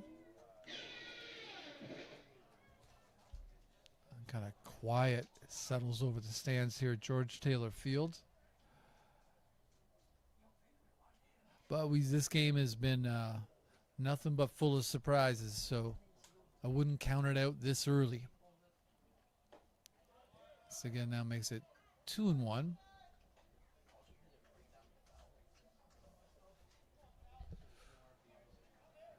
Everybody in on the infield grass. He got what a hitter to have the infield in on. Stout, who's been stout at the plate. 2-2 is the count. But as we've seen in the past here, you can he can put a charge into a baseball. So for the infielders on the lip of the grass, it could be some hot and heavy action coming at him real quick. But look at Seguin with a big strikeout.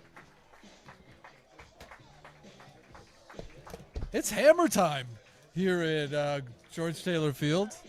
Look at that one. Where'd you pull that out of? Oh, do you? I never noticed. So I apologize. You know what? I felt like that was the moment that really yelled for hammer time. You nailed it. I just want to say that you did a really good job that particular time. Apparently we do that every time there's a strikeout, and I hadn't noticed all season long, which says a lot about my attention to detail. That's why they put me in this job, to relay the things I didn't notice all the other times before. 1-0 is the count. 8-5. Olean, runner on third base. Infield still in for Thomas Bates. Bates hits one up in the air. That'll be interesting. Gallo camps underneath it. There's a throw. Runner's coming home. That'll be an easy run. Scored on a sac fly. Make the score 9-5. That's a tough one. 9-5, but you can't stop Mel Romanin from singing songs I'm not a particularly big fan of.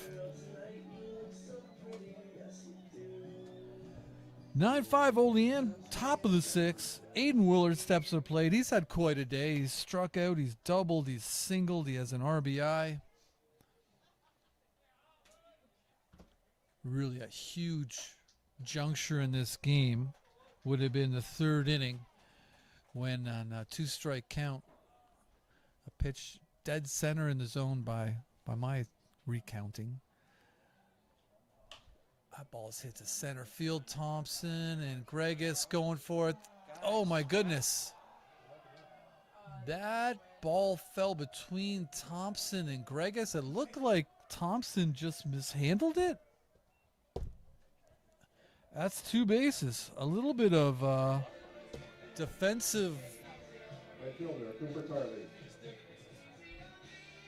challenges. There's the word. Happening for the Ironbacks behind Seguin, who's probably deserves a better fate thus far.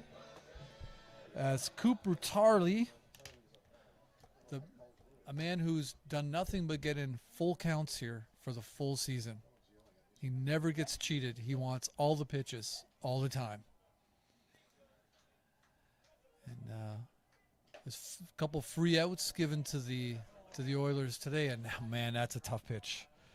That's a tough pitch as a ball, and it feels like at these junctures the strike zone just gets smaller. 1-0 is the count.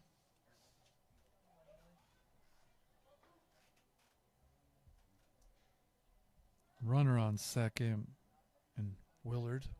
I'm not sure what that was scored. Tarley gets underneath it. That's what he gets for swinging at something before a full count.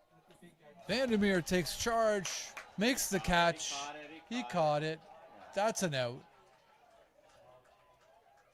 Yeah, that's an out. So that's going to be a pop-up to Vandermeer. And that inning is over. A lot of yapping from the dugout, but hey, it's 9-5 Olean. We're going into the bottom of the sixth.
Welcome back to George Taylor Field. It's the bottom of the sixth.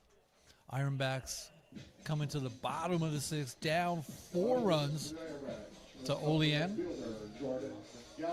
I spent the in-between innings being mocked for saying yugout. A lot of yelling from the yugout because I have no friends here. No, it's not 5. Good people.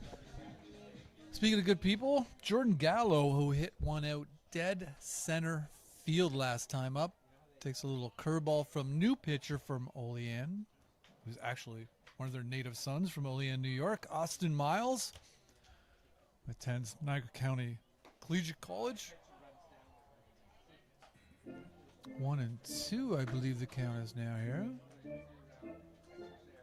Gallo again has been a beast every game we've seen him. Makes the count 1-2, takes a second to regroup. He sort of was in between thoughts there on that kind of in-between swing. Can happen to the best of us. Miles coming out tossing hard. Miles hasn't pitched a ton for Olean. Just misses there. As he's introduced to something every pitcher's been introduced so far today, the elusive strike. So Miles pitched 13 2/3 innings, 16 hits, 7 walks, 12 Ks. Misses. Down and away. Miles got a little snap on that fastball. Got a full count now. Let's see what he uses on Gallo again, who just hit that one a mile high and a mile long last time up, and takes a walk to start off this inning. Base runners are needed here. And here comes Kieran Cutler. Single, reach base by error. That was my scoring. Didn't catch whether it was actually ended up being called a hit. I think I promised to follow up with you. I'm going to have to put that off a little bit. What would they say in corporate speak? We'll parking lot that little inquiry.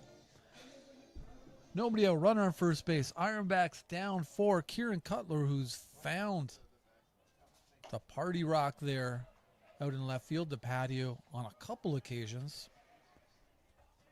They could use a little something from right here. I guess the main thing is to get on base. Miles is struggling with the strike zone a bit. Well, and a lot. That one was a tough one. Cutler ahead. Yeah, that ball went for like an adventure. It was like a family circus cartoon. You could just like track it off of by the Not Me Ghost, through the dog's house. 2-0 the count. Cutler thinking some deep thoughts there, but coming up empty. 2-1's the count. Gallo on second via the wild pitch. Cutler takes that high. 3-1's the count. People starting to get happier. They're getting to know it and getting to clap their hands. 3-1 is the count. Oh, Cutler missed that one. I think he'd love that one over again. The upper part of the zone probably. Just missed it, sort of hung up there. I'm not sure what that pitch, maybe a cut fastball. But it's full count. Second baseman comes in to chat with his pitcher for a moment. Take a look around. Pats him in the back. Runs back to his position. Full count on Kieran Cutler. Nice crowd out here tonight in Merritton. And for the first time in a long time, little curveball. Nice nervy full count curveball from Austin Miles. Not afraid to throw it in a crunch. Lion Dunk Schoolie pool. Completely empty. I mean, through the heat waves, that's usually the main source of activity. You can't see it, just a little outside of your sight lines down the left field line. But some actions on the tennis courts here in Merritton. Another meeting on the mound. Lots of conversations. I'm not sure, this game could take a while if we have a conversation after every pitch, and the umpire, I think, as much relayed that. Cutler gets a bit of a break. I'm not sure if this is about Gallo on second base. There's been so many meetings, a lot of conversation between the second baseman and the first baseman. I can't imagine what's going on. Cutler hits one into right field high in the air. The outfielders are racing back over their heads. Cutler's rounding second. He's going to hold up there. Double Kieran Cutler drilling one into the gap in right center field. It is 9-6. Man, we are seeing some fireworks here today at George Taylor Field. And here comes Hank Vandermeer looking to get in on the fireworks. He hit a line drive out to right field in his first at bat. And popped up to first base his last time. 9-6, runner on second base. A little curveball just a little bit low. It's a good curveball Austin Miles has got there. Just missing the zone. Like I said, it's a small bit of real estate, that strike zone tonight. 1-0 the count. Oh my goodness gracious. Deep to right field, but just to the track. That's going to get Cutler to third. Man, Vandermeer just missed that. I mean, I don't bust out my goodness gracious every time. That was a charge. 1 out, runner on third base. Cutler, all wheels. Man, oh man, that really looked like the no-doubter of no-doubters. So what do I know? Cooper Martin comes up, reached base on an error to short last time. Takes strike one from Austin Miles. So, you know, I'm going to tell you, Austin Miles got a pretty good repertoire here.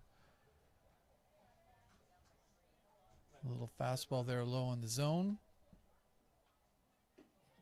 Just missing down and away there. 1-1 the count at Cooper Martin.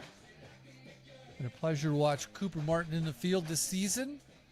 Really went through some doldrums there at the plate, but found it a bit recently as well. So we'll see what he does here. 1-2 though. Miles a little fairly unfazed by some loud fly balls off Ironbacks bats this inning. That one gets away. Here comes Cutler to home, and he's going to make it easily. That cuts the lead. It's 9-7. Look, a wild pitch from Martin there. Skipped off the front part of the plate. No chance for the catcher there. Cooper Martin still at the plate. It's 2-2. Oh, yeah. Strike three, there we go. But 2 runs clawed back. And we're at 2 out, not 3. Tell you, man, this is labor doing the whole game by yourself. This is labor. I got to pay attention all the time. 9-7, Josh Bullock comes to the plate after that K by Cooper Martin. Bullock's walk, single, look good at the plate. Let's see how he does with Miles, first time facing him. That pitch outside and low from Miles. Bullock really worked pitchers into the count. That's kind of been his trademark. Fouls that one off his foot. As soon as I say that today, it feels like the guys immediately swing at a pitch, but the count's 1-1. Organist trying to urge on Ironbacks fans who've been treated as some real feisty offense out here today. There's a strike. 1-2. Bullock taking a second.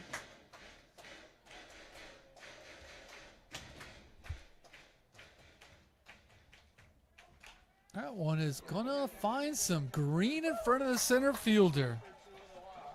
There you go, Josh Bullock with a single. Again, those 2 strikes, little singles up the middle. There's something. Center fielder, Wes Thompson. Here comes Wes Thompson, the center fielder out of Burlington, Ontario. He's going to kick some dirt around in the box to start. Take a step back, adjust his left batting glove a little bit. Work that Velcro. Take a second. And here we go. All the while we were being regaled by Australia's AC/DC. Oh, Miles throws one past him. Chest high, 0-1. 9-7. Olean here in the bottom of the sixth. Ironbacks chipped away. They've been down 5 twice today.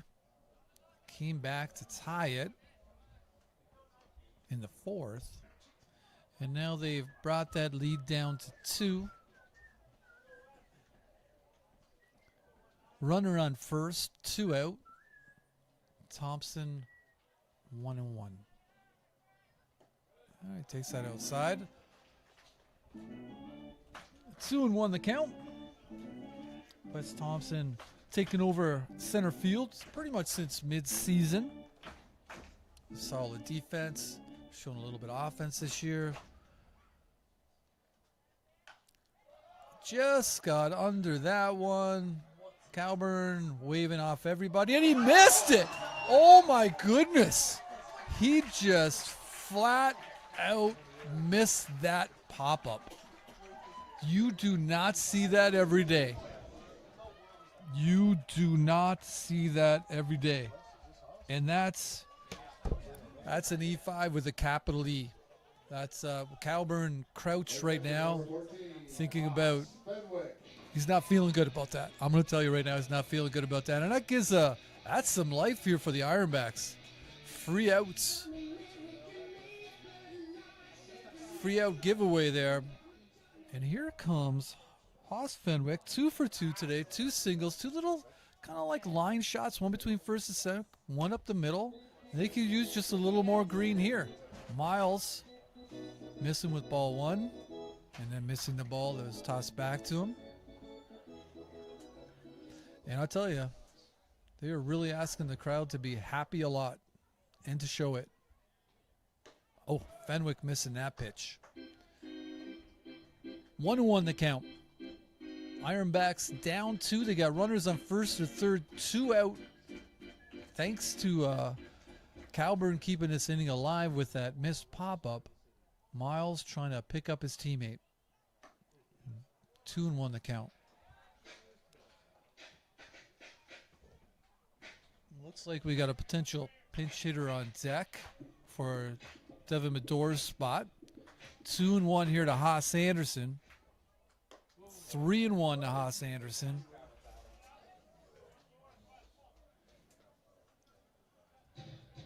Wow. We talked about the playoff implications here today with the Ironbacks holding on right now very tenuously to the fourth and final playoffs position here in the West. There's a rip between first and second. Haas Anderson, 3 for 3. Goodness. Haas Anderson means it today. Nice poke. It's 9-8. No lead is safe here tonight at George Taylor Field. That's going to bring a meeting in at the mound. Austin Miles has been treated roughly out there today, and his day is over. They're going to go to the bullpen. We'll come back in a moment and tell you who the new pitcher is.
Welcome back to George Taylor Field.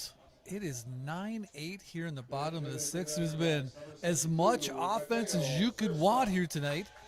So much so that Olean has had to bring in their second pitcher of the inning here. Matt Buffalo from Canisius College taking the mound. Ironbacks sending in a pinch hitter, and Mateo Sursta.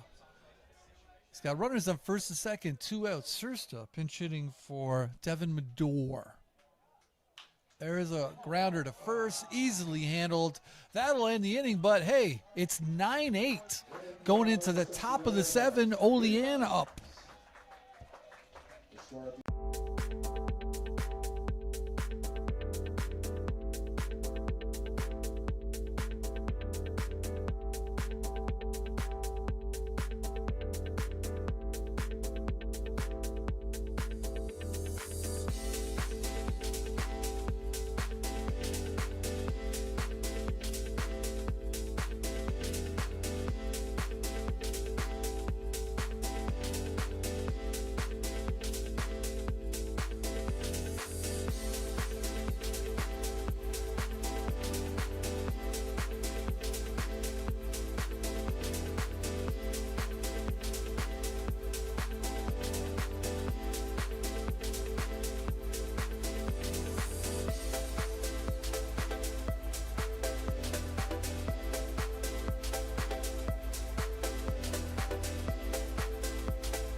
Hey, let's go back.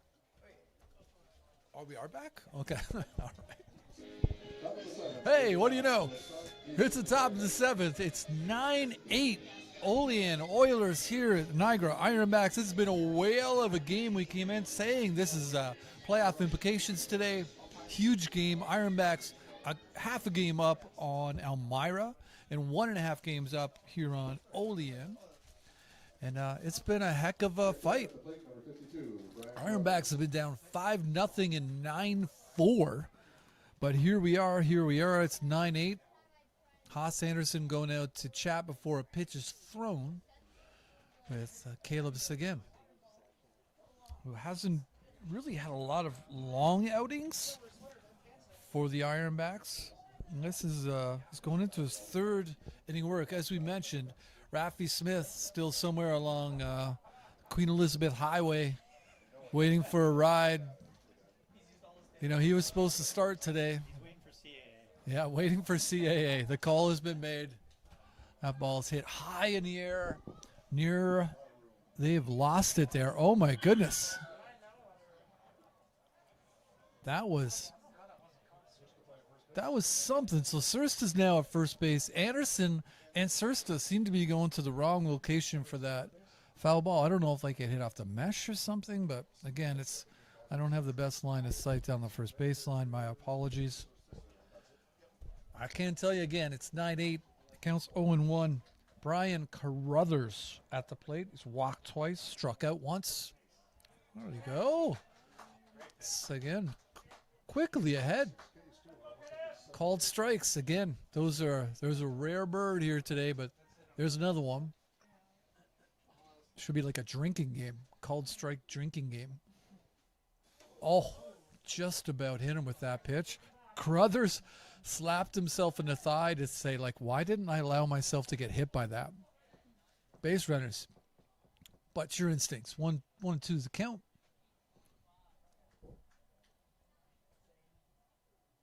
Oh, down in the dirt from Caleb. The pride of Fanshawe College. 2-2 the count here. Denny Martin on deck. He's already had a grand slam today. That ball's rocked down to third base. Vandermeer with a toss across. Sursta can't pick it. That's going to be an error. Probably, yeah. First off, I probably should have noted that Vandermeer was down at third base and moved there. Nice pick by him there at third base. I think he'd like that throwback. Sursta probably would like another chance at digging it out too. You know, in retrospect. We'll title that play In Retrospect. But the bad news is you got a runner on first base, nobody out. Denny Martin, who launched one over the Lancer Family Restaurant advertisement out there in left center. In the third inning, would set off a very lengthy celebration. The streets had to be taped off. It was a little bit, it was exuberant. 0-1's the count now. Runner on first. Martin against Seguin. Strike two. Kind of knee buckling stuff there from Caleb Seguin. Let's see, he's up 0-2. I gotta tell you, Seguin is one of the guys that I've seen most react to positive stuff from the crowd. Like, I think he really digs it. And it's great to see that kind of real organic relationship between the crowd and the player. 0-2. That ball is hit down to short. Martin throws the second for one. They're not going to get him at first, though. But, hey, nice play by steady Cooper Martin. One out. Runner on first base. Olean trying to add to that one-run lead. I've been checking the out-of-town scoreboard to relay compelling, updates. But the Geneva-Elmira game, Elmira in Geneva, it's been stuck in the top of the fifth for, about an hour. So it's 1-0 still. So I don't know, maybe perhaps there's a rain delay. Perhaps they're having a kumbaya moment. They've gotten together and just decided to celebrate being alive and why compete. Who knows? Maybe they've laid down their arms. But it is 9-8. Olean here. No kumbaya moment pending. Keegan McElligott at the plate. Denny Martin on first. Seguin, who's picked off a runner tonight. Haas Anderson, who's thrown out a runner tonight. That ball's hit high in the air. Cooper Martin calling everybody off. He takes it. That's 2 out.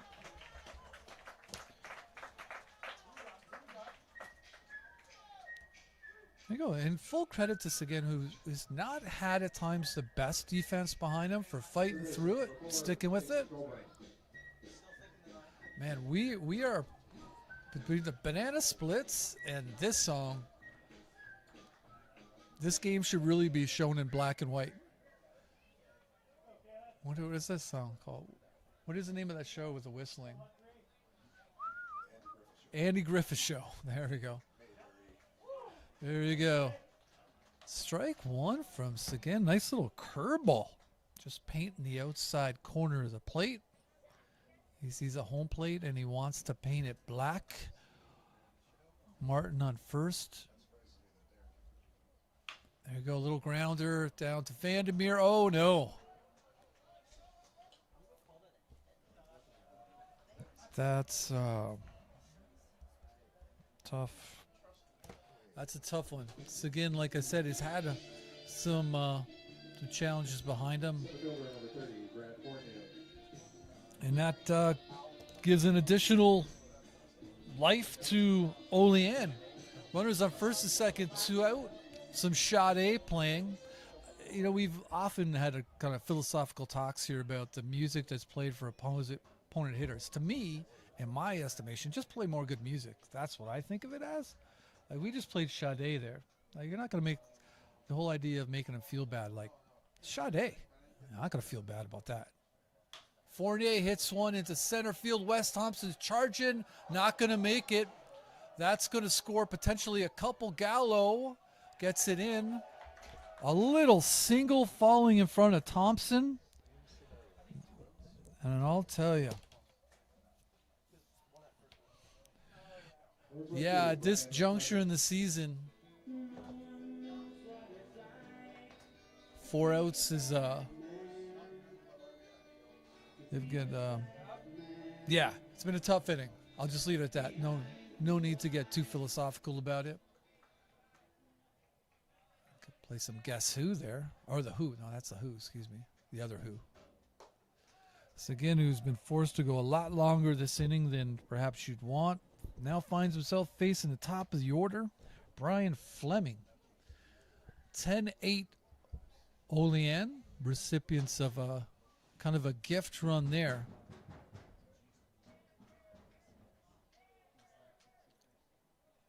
There goes the runner.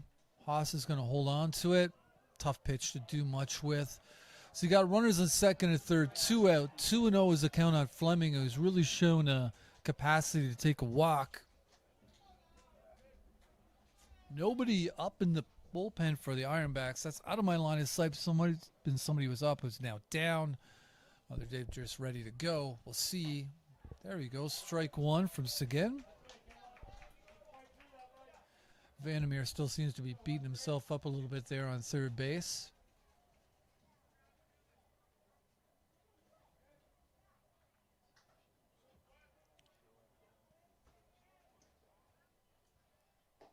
Oh, 3-1 the count. Again, this is it's kind of a long outing for Seguin relative to what we've seen him before. I'm not sure. See if he can battle back again. He's been asking a lot of him right now. 3-1 the count to Brian Fleming, who's looking to work his third walk tonight. And he was ready to toss his bat, but that one caught the inside corner. The count is full. Fleming takes a little walk, steps back up, eyes up his bat, steps in. Seguin trying to muster one more strike to keep his team within the distance here. That ball's fouled off. Quite the battle here between Fleming and Seguin.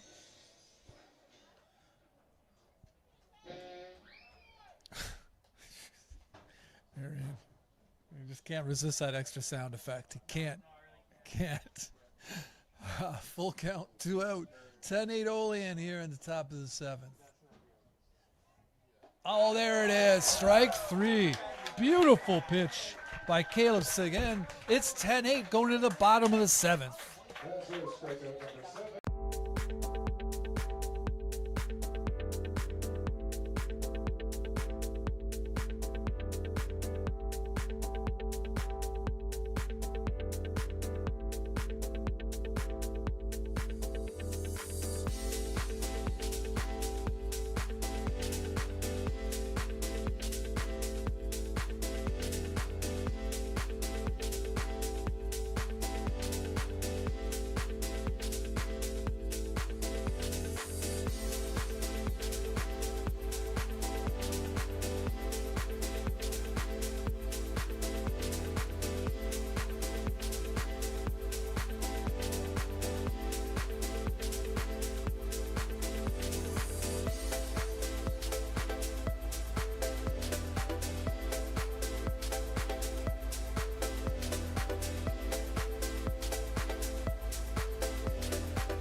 It's the perfect place for out-of-town fans to relax.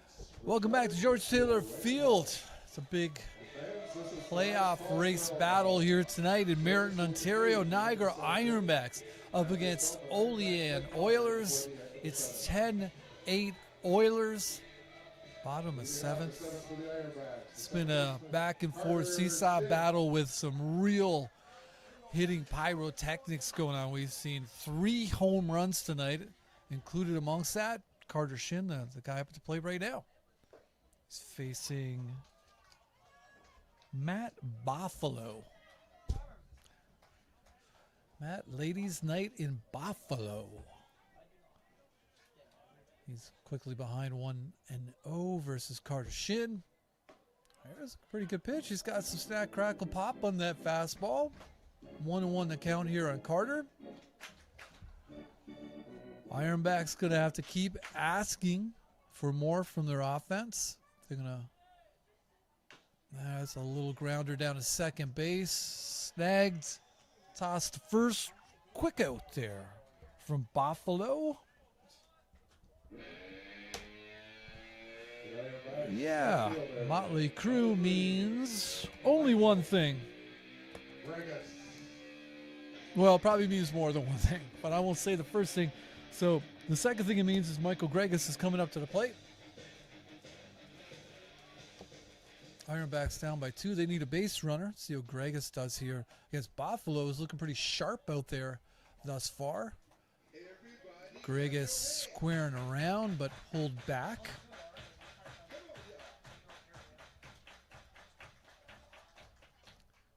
Still surprised to see Batavia behind tonight, 8-4. Ripped by Gregus, but that's going to be noisy, long, but foul.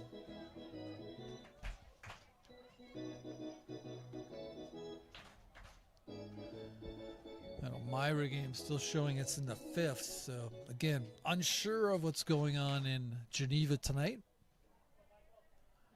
1-1 the count here to Gregus. Slice that one into the netting behind home plate. 1-2 the count here. Organist trying to get the fans going. It's getting a little chilly out here tonight. Charge guys still got it going on. Strike 3 it is. I tell you, Buffalo. Look at Matt Buffalo. Came into this game, 7th innings pitch, 14 hits, 15 walks, 15 Ks, ERA of 5.82. So the strike zone had been a challenge for him, but he's coming right after these Ironbacks today. And here's Jordan Gallo. Walked, hit a home run to dead center field, and he's lined out to second base. Hasn't got cheated a whole lot tonight, and he takes ball 1. Gallo hasn't got cheated much at all this season. Again, it's been a pleasure to watch him.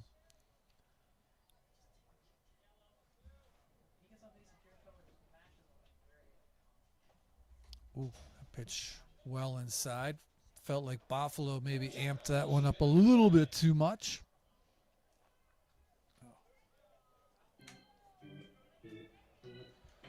All right. 2-0 the count. 10-8 Olean. They're up by 2 runs here in the bottom of the 7th. Oh, just missed his pitch there. Just missed his pitch there. 2-1 the count. Doesn't happen very often, but that's a pretty good one down the heart of the plate.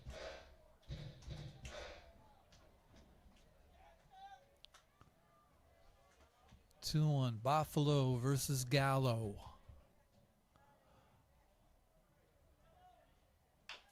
Ball's down to first base. He fumbles it. That's an opportunity. Single. I think that's probably going to get marked as single. Probably, again, in retrospect, Denny Martin might want to have just sat back. I think he had a little more time than he realized on that grounder. But in the end, single, error, whatever it will end up being, we got a runner on first base, 2 out, and Kieran Cutler, who doubled deep to right center last time, stepping in against Mr. Buffalo. Oh, goodness gracious. He just missed that pitch.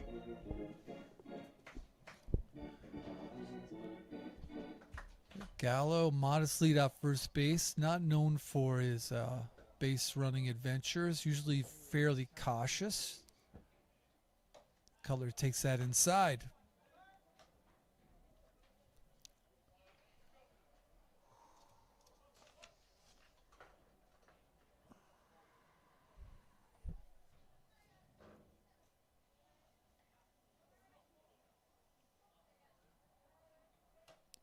Just inside. Speaking of doldrums, Cutler went through a little bit of a doldrums there for a good week and a half, 2 weeks, but certainly over the last week or so, you could see him really hanging in there, really tracking pitches well, running the bases like a madman. Can't talk about it enough because we got to talk up catchers. When catchers are running and they're looking good, and they're being aggressive in a very smart way, we gotta respect that. We gotta represent. We gotta chat about it. Speaking of chats, that's what's happening on the mound right now. Conversation between the catcher for Olean, one Mr. Brian Carruthers, with his pitcher Matt Buffalo. Again, Olean just a game and a half behind here on the final week of the Perfect Game Collegiate Baseball League season. Game and a half behind the Ironbacks, who they are now up 2 runs on. 2-1's a count, 2 out, runner on first base. Buffalo's set to deliver to Cutler again. Oh, just missing. Just missing the black on the inside part of the plate. 3-1 the count. Hank Vandermeer on deck. Vandermeer just crushed one last time. We're just getting an update from some fan on YouTube. Thank you. This Cutler fouls that one directly back. Elmira is up 5-2 on Geneva. That's the score. Thank you. Thank you, friend. Let me just find, what is his name? Jay Burnson? Nice, thanks. 725438. Yeah, okay. I might ad-lib that, but it was something like that. Started with a 7, but thanks. No, we appreciate it. 10-8. Full count on Cutler. Oh, there's the big, huge K for Buffalo that gets the Oilers still up 2 runs out of the 7th, going to the top of the 8th. After 7 innings.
Welcome back to George Taylor Field.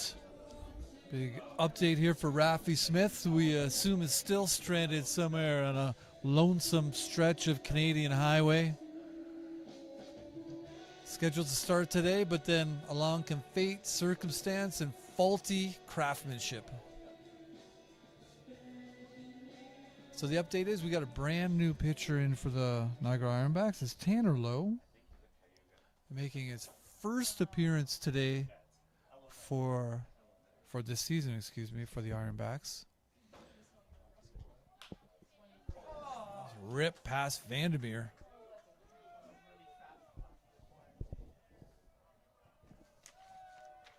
That's a fine how do you do is. Derek Stout with the leadoff double. Now at the plate, number 20, Thomas Bates. Derek Stout doing what Derek Stout tends to do. Forgive me, it's taking me a second to catch up here. But Olean definitely in for the fight today and not relenting. Up 2. We've got 2 innings of baseball left potentially. And Derek Stout ripping one past Hank Vandermeer, was playing pretty shallow there at third base. So leadoff runner Lowe coming right back at him.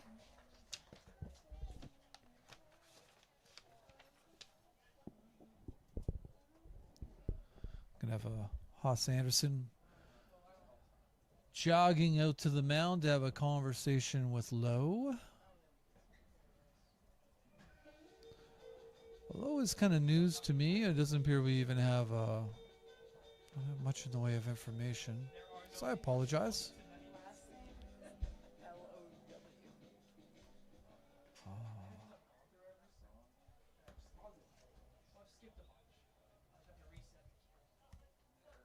Okay, it's 0-1. Thomas Bates. He's 1 for 2. Singled. He's walked. Hit a sac fly, so he's got an RBI. Had a decent day. He's trying to continue it. A little curveball.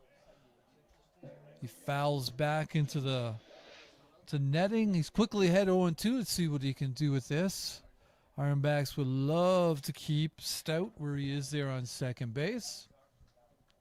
Tanner Lowe, who attends Cayuga Community College. His hometown is Vineland, Ontario.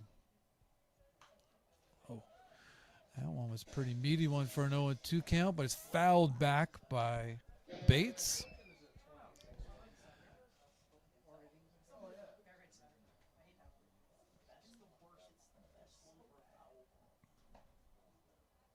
Attended Grimsby High School. 0-2 the count. Let's see what he does this time with. Oh, it's high out. That was tough. 0-2. You hate to completely waste the pitch and make it a non-competitive pitch. But it's 1-2. He's still ahead. Here on Bates. Such a good game so far. Ooh, I think that was a little something that was supposed to break, but he didn't quite turn it over. So it's 2-2, the count here on Thomas Bates from Olean, New York. Olean, New York's own Thomas Bates. He can't quite snap off that curveball. He's getting there. It just took a full count, so we'll see if he can, what he's going to summon here on a full count. Runner on second, nobody out. Cool breeze lounging through the outfield. That ball's hit into right field. There's Gallo. Nice catch. That'll get the runner over, but really nice catch by Jordan Gallo on that liner off the bat of Thomas Bates. So, if the question is, will the Ironbacks pull the infield in? The answer is always yes. You don't really need context. But in this particular context, it would seem like a thing to do. So we got a runner on third base for Olean. trying to increase their lead to 3 as they're chasing down the Ironbacks in the standings. It's a crucial game for them. They're going to face Jamestown the next 2 nights. Never an easy matchup. So there you go. Your infield's in. Sursta crouched at first base. At curveball. He's Lois trying to coax that curveball to give him a little more break. Just hasn't quite found the form on it. 1-0 as a count. He's got a lefty up here at the plate, Aiden Willard, who's been making hay today. Couple doubles, a single. He's feasted on Ironbacks pitching today, has Aiden Willard. Struck out 1 time, so there was that moment. Ground ball right at Vandermeer. Vandermeer throws to first. Well done. Look at that. Infield in success. Big out. Nice play by Vandermeer. Who's seen some of his, Vandermeer's seen some of his first action at third base. He's had some turbulence down there, but made a big play at a big time. Now we've got Cooper Tarley, who I think I said at every at-bat loves a good full count, but didn't do it last time. I think he tried to perhaps ambush pitcher. Low, a little bit erratic so far here, but he's got 2 outs. Trying to get through Tarley, keep this game at 2 runs going into the bottom of the 8th. Give his offense a chance. Tarley's a tough out, though. There you go. There you go. There you don't go. My goodness. That pitch appeared to be dead center, but dead center ain't what it used to be. 2-0 is the count. My goodness. It's been a perplexing day. It's like a Twilight Zone episode, actually. That ball is ripped high in the air, deep to center. Thompson's camping under it, though. There you go. It's still 10-8. We go to the bottom of the 8th. Ironbacks down by 2.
Welcome back to George Taylor Field. It's the bottom of the 8th.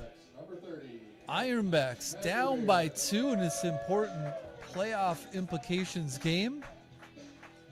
And nobody's been unluckier at the plate tonight than Hank Vandermeer, who's just missed on a couple occasions. Liner, his first at bat out to right field, and hit one a mile high last time that I think everybody thought was out of the park. but just made it to the warning track for an out. Just quickly ahead 1-0 on Buffaloes. Look really good here thus far for Olean. Right off the end of Vandermeer's bat. 1-1 is the count.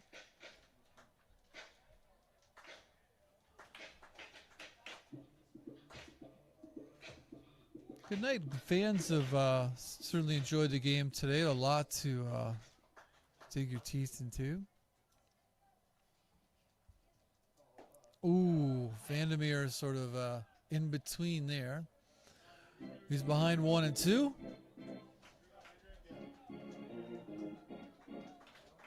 Ironbacks need a base runner. Buffalo's been coming right at them. Matt Buffalo determined to challenge the Ironbacks and make them swing. They've been swinging tonight, so that's it's a nervy proposition. That ball's hit down the first baseline. Just fair. Almost blew a tire out there.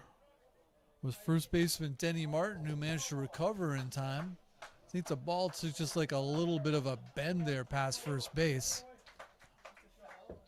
Are they calling it foul now? Okay. So my apologies. I think they actually called it fair then foul. There's a conversation going on as the manager from Olean is similarly perplexed as I am as exactly what was that call? Because the first base umpire did motion it fair originally. And there appeared to be a conversation between Denny Martin and the umpire as well. And now they're having some extended conversation about it. Stuff about angles, degrees, lots of topics there. In a very short conversation, and, Olean's manager walks back. Okay, he had me at the angle.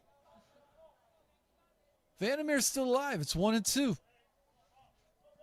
They are playing way back in the outfield. They've seen him before.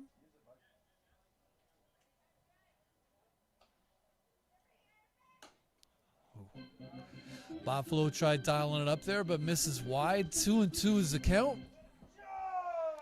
Vandermeer has felt due all day. Let's see, but baseball's a funny game. Sometimes the overdue thing doesn't happen. That ball is tomahawked into the ground down to third base. That's one out. One quick out. Aiden Calburn, who had a moment to forget there earlier in the game, missing a pop-up. Little redemption there. Makes the easy play. Cooper Martin. Fish based on error. Grounded to second. Struck out today. Could use a little magic here from the bottom of the order.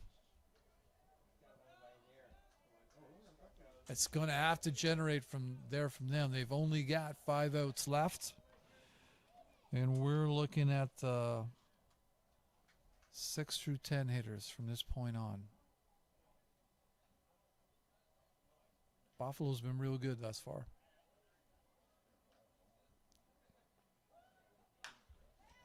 Foul down to Richard Griffin, right through him. Richard Griffin's fielding percentage is not getting better anytime soon. 1-1 is the count to Martin. Yes, there's some defending of Richard Griffin. Perhaps I'm being too hard on him. I'm not so sure.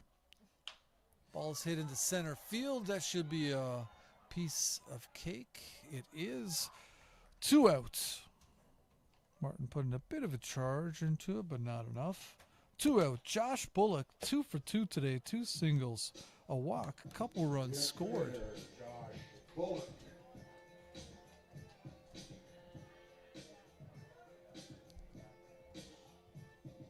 Bullocks look really good out there. I kept saying Bullocks like it's a Sex Pistols album. Josh Bullock up at the plate. Trying to continue a real fine day at the plate against Buffaloes. Look terrific thus far for Olean. That pitch just missing outside. 1-0 is the count. And last we heard, it's 5-2 Elmira, who if they win and the Ironbacks lose today would jump a half a game ahead of the Ironbacks, with Olean climbing all over the two of them.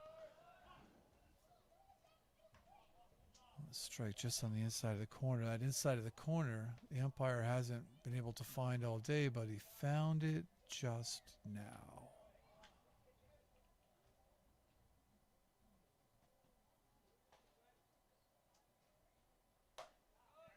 Just missing outside. Buffalo's right on top of that strike zone. Not missing by much. 2-1. Ironbacks have been able to claw back each time they've been down tonight. And Olean trying to make sure they don't get back up off the carpet this time. That one is slicing down the left field line. Just foul. Just by the way, as I see the Willard collect the ball out there, he passes by the golden K. So 7 Ks have happened for the Ironbacks. I missed that magic moment, but you shouldn't have to if you're in the crowd tonight, because you are the lucky recipient of free Matza sticks from Sala 61, one of the sponsors here. Fantastic little place on Van Sickle, Western Hills, St. Catharines. 2-2 the count. Here to Bullock, trying to keep this inning alive against Matt Buffalo. Long look in there from Buffalo. Matt, ladies' night in Buffalo.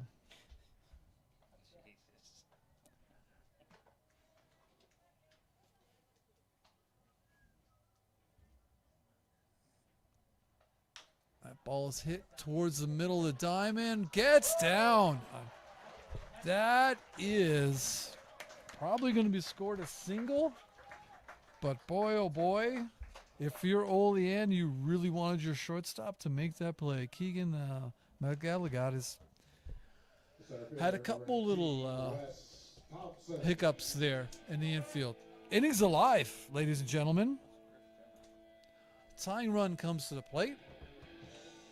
Here comes Wes Thompson.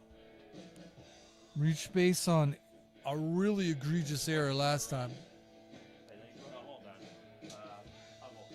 Looks like we've got a pinch runner coming in for the Niagara Ironbacks. It's going to be steady Chase Hubble. Well in zone Chase Hubble. Standing on first now. Wes Thompson at the plate. Matt Buffalo. Ironbacks haven't put much of a dent in his repertoire today, and there's Thompson. Ways behind on that. It's a day late and $1 short on swing number 1, but you get more chances. That's good news. Pretty modest lead from Hubble. Quickly Buffalo ahead on Thompson. Challenging him. 0-2. Thompson working the Velcro a little bit more. Steps back in. Ironbacks fans hoping for some more signs of life from their team.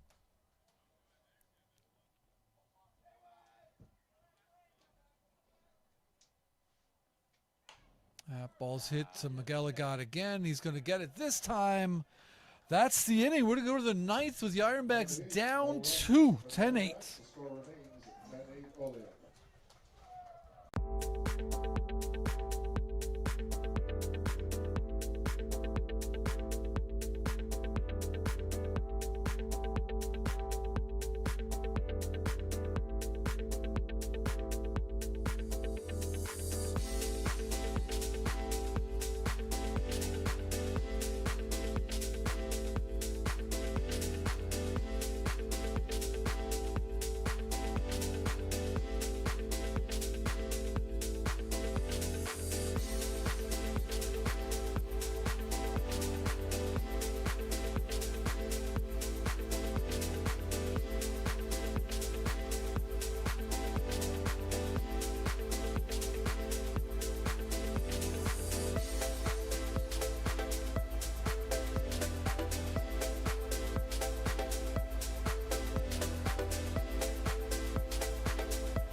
Welcome back to George Taylor Field. You're just in time for the donut inning, ladies and gentlemen. That's right. If the Ironbacks can shut down Olean Oilers, and it's important that you do, just in terms of the baseball game, they're down by 2. Free donuts for fans. Shutout for this inning equals free donuts from Beechwood Donuts. Brian Carruthers leading it off for the Oilers, who've been real good and dangerous on offense. Carruthers with a couple walks. He's struck out. Reached based on error. I was just at Beechwood Donuts the other day.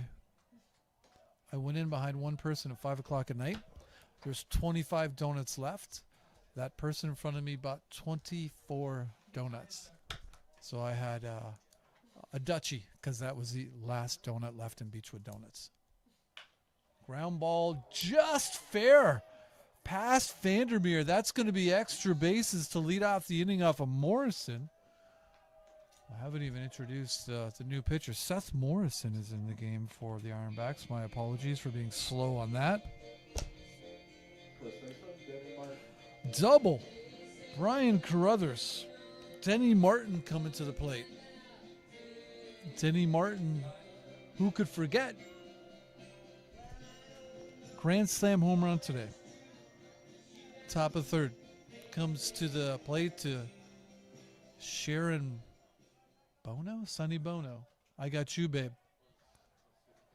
Morrison trying to do it for the donuts, if not for his team. It's 1-0 is the count. Morrison's favorite food is chicken pot pie, which is what we say if he gets a strikeout. Chicken pot pie strikeout. We'll see if it comes up. I like to say it. It's 1-0 right now, though. Against a really good hitter. He'll take any kind of out against him. Oh, man. Martin looks like he's jonesing up there to get a little more action after that grand slam. He got hit by a pitch, which was no fun. Grand slam fun. Getting hit by a pitch, no fun.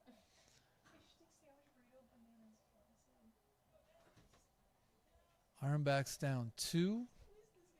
Trying to keep it in range coming into the bottom of the inning. Morrison from Dorchester, Ontario. Just misses outside.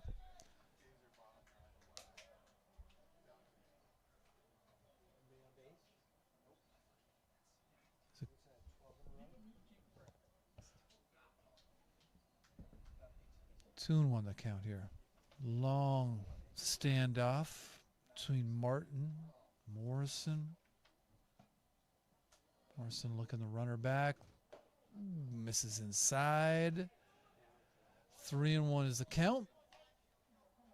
Morrison taking a second.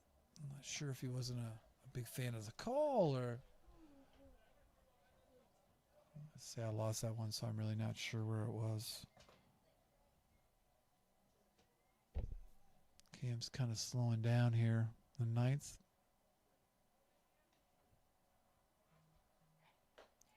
Oh, did Morrison go?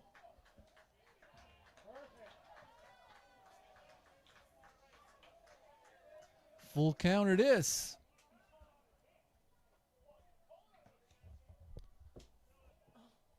The manager for Olean out of the dugout. Not a particularly big fan of the call there. Full count. Runner on second base. Seth Morrison sets. There you go. Strike 3. Chicken pot pie. Strike 3 from Seth Morrison. And I'll tell you, Denny Martin, not a huge fan of what transpired there. As he walks back to the dugout, not a fan. 1 out, though. Runner on second base. Keegan McElligott. 0 for 3 with a walk. I got to tell you,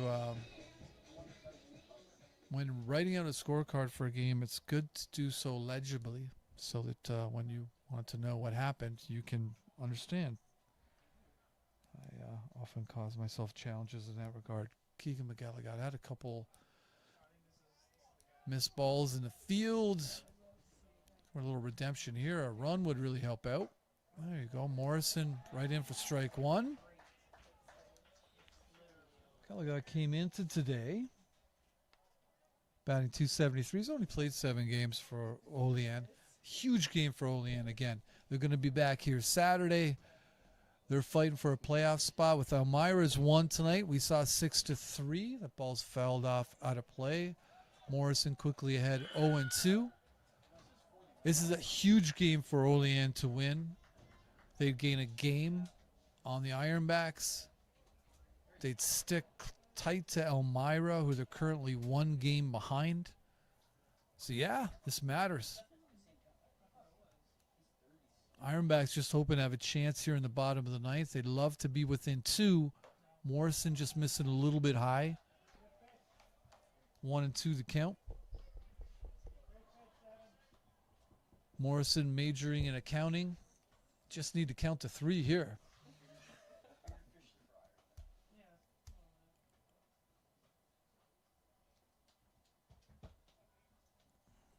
Morrison really some long looks in here tonight. Just missing low. Just a wee bit low. 2-2 goes the count. Morrison's favorite player, Justin Verlander. He's torn between the Blue Jays and the Tigers as his favorite team. You got to make a choice, guy. Make a choice. Can't be both. Nonetheless, 2-2 is the count. Ironbacks down by 2. Full goes the count. Morrison, a little bit of a frown on his face there. Number 7 walks back to the rubber. Ready to get back at it. Runner on second base. Brian Carruthers.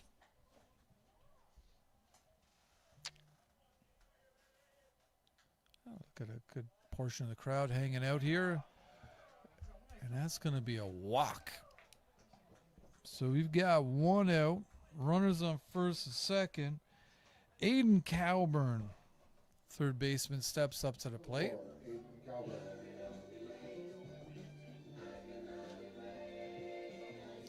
Yeah, this game going on 3 hours and 20 minutes long. The kind of walks, long counts, foibles have kind of tarnished the game a little bit, but there's been so much to love about it in terms of some dynamite offense. Let's see how Morrison does here.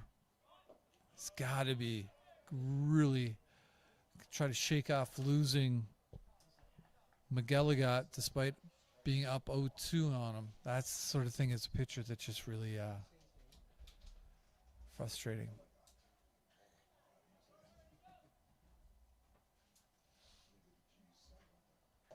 There you go. Morrison back in the strike zone again. 1-1. They really don't want to stretch this inning out to reach to the top of the order again. There's a little bunt down. Morrison grabs it, throws to first. Just gets him at first base. Nice play. You can see he lost his footing there a little bit as he turned to fire, but stuck with it. Made a good throw to first base. Runners move up to second and third, and Grant Fournier, who's been a bit of a problem here the last 2 at-bats. He's walked, singled, knocked in a run the last time.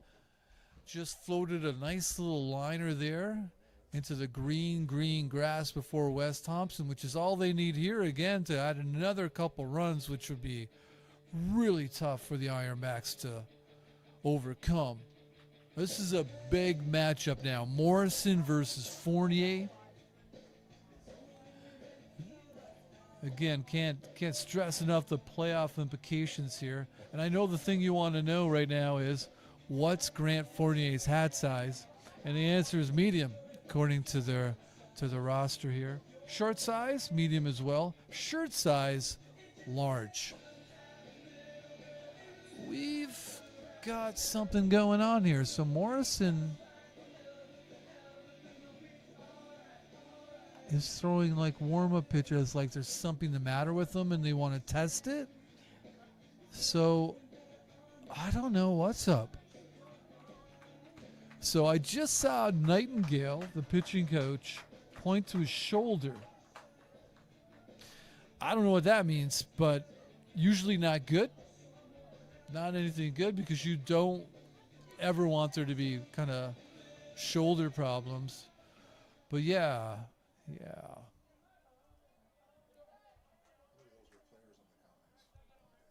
So, bottom line, we got 2 out, runners on second and third.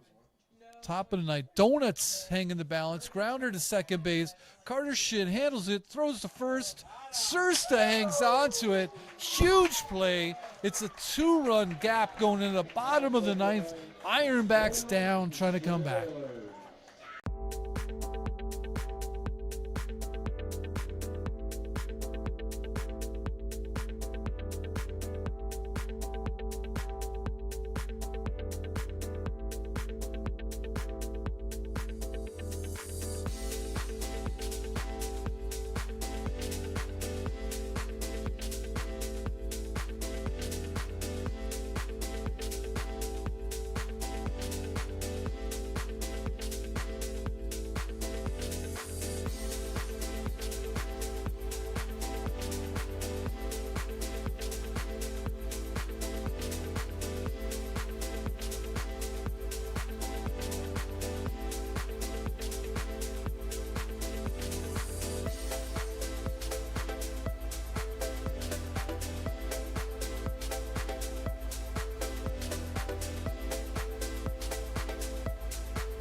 Hey, welcome back to George Taylor Field. It's the bottom of the ninth inning in this game, which we said with playoff implications. Ironbacks trying to hang on to that fourth and final playoff spot in the West. Down 2 runs here to the team that was 1.5 games behind them coming into today. Elmira's already won. They're a half game behind the Ironbacks today. So technically, right now, Elmira is tied with the Ironbacks. Down to Haas Fenwick leading it off here against Matt Buffalo, has been coming right after the Ironbacks and mowing them down thus far, slicing and dicing. They're tied. Lance, there's the answer. Right now is a right now, and if the Ironbacks lose, Elmira's in first or in fourth in the playoff spot, a half a game ahead of the Ironbacks. But Ironbacks trying to stop that from happening, trying to stay a half a game ahead of Elmira, and to do that, they're going to have to score 3 runs right here. Haas has been terrific today. 3 for 3, 3 singles, trying to keep that alive against a real darn good pitcher. Squares around, but pulls it back. 2-1 the count. He'll take it, getting on base any way he can. Tying run is on deck. Some stomping on the bleachers here at George Taylor Field. The crowd trying to motivate the Ironbacks. Just on the corner. Haas Anderson not a big fan of that call, and In fairness, that has not been called very much tonight. It is a strike, though. It's just rare to see it called. 2-2. Again, Buffalo's been terrific, and I think you get yourself a lot of leeway when you're always right on the strike zone. Right up the middle, 4 for 4, Haas Anderson. How do you do?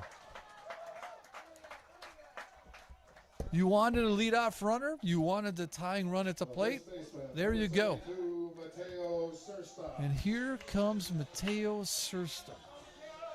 Sursta came into the game in the 6th. Pinch hitting for Devin Medor. Sursta hit 265 coming in today. He's got a double, 9 hits, 34 at bats. Could really use something from Sursta here. Takes a pitch just out of the strike zone. You can hear the Ironbacks dugout getting a little bit lively.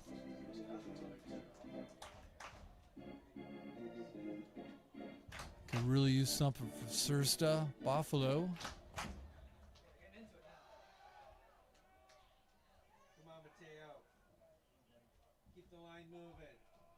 Keep the line moving. That's a strike. There you go. Buffalo, man, not willing to crack here.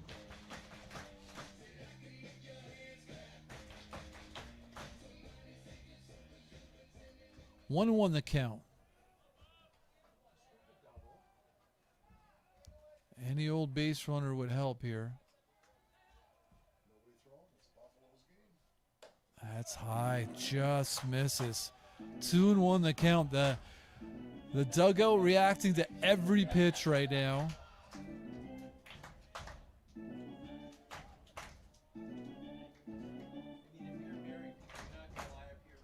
Big number 72, Mateo Sursta at the plate from Woodbridge, Ontario. 2-1 the count. Modest lead for Haas Anderson, as is his way. Sursta hits one right back to the pitcher. That's not good. That's a double play. That's a tough bit of business right there. That was a dagger. A dagger. 2 out. Ironbacks down to their last out here tonight and in danger of falling a half game behind Elmira and only a half game ahead of Olean, who they will face here on Saturday. In the meantime, Ironbacks have Geneva and Niagara Falls Americans to play in between. They'll be down to 3 games left and chasing. Buffalo has been terrific, is up 0-1. Coming right after Carter Shin, who hit a monster 3-run shot today. And for a little bit of magic from that bat, hits a high chopper just over top of Richard Griffin, who had no chance on that particular play. 0-2 the count is. Arian's pulling out his final sound effects, trying to will this team to victory. One sound effect at a time.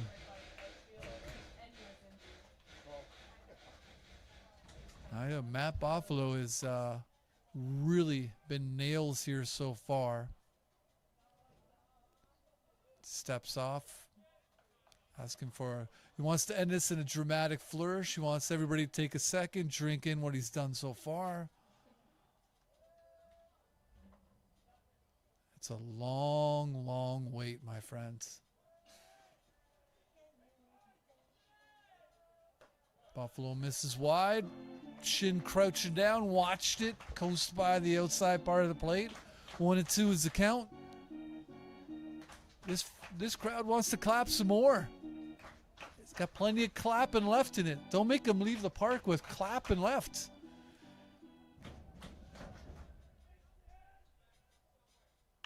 Carter Shin just past Richard Griffin, who waves again. Can't bring that down. That was a tough one, though. I won't charge him with an error on that. That was a hot shot. Man. Let no sound effect unturned tonight. That isn't a good one. You're right. Misclicking can happen to anybody. Don't be too hard on yourself over there. 1-2 is the count. Carter Shin steps out.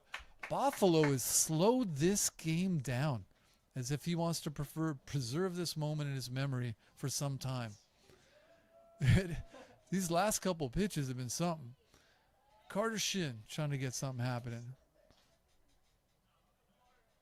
What in the world is happening right now? There's a hot chopper to Richard Griffin. Oh, no. Oh, that is definitely an error on the third base coach again. It's been a tough season for Richard down there, the third base coach's box. I don't want to charge him with errors, but I was in his hands. I was in the fleshy part of the hand at that. So it's 1-2 still. The Big Papa theme. Nice job over there. I almost didn't notice that.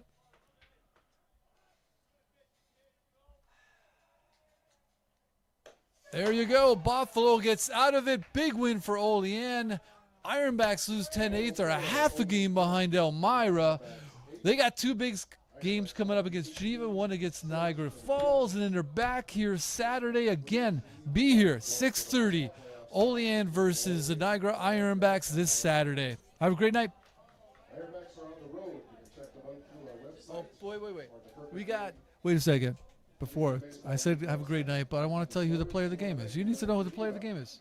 Friday night, Niagara Falls Americans facing them across the river. Oh, yeah. So for our friend Haas Anderson gets player of the game tonight. He went 4 for 4 tonight. Had a terrific game. There's so many different possibilities, but to Haas it goes. So there you go. Now you can have a good night.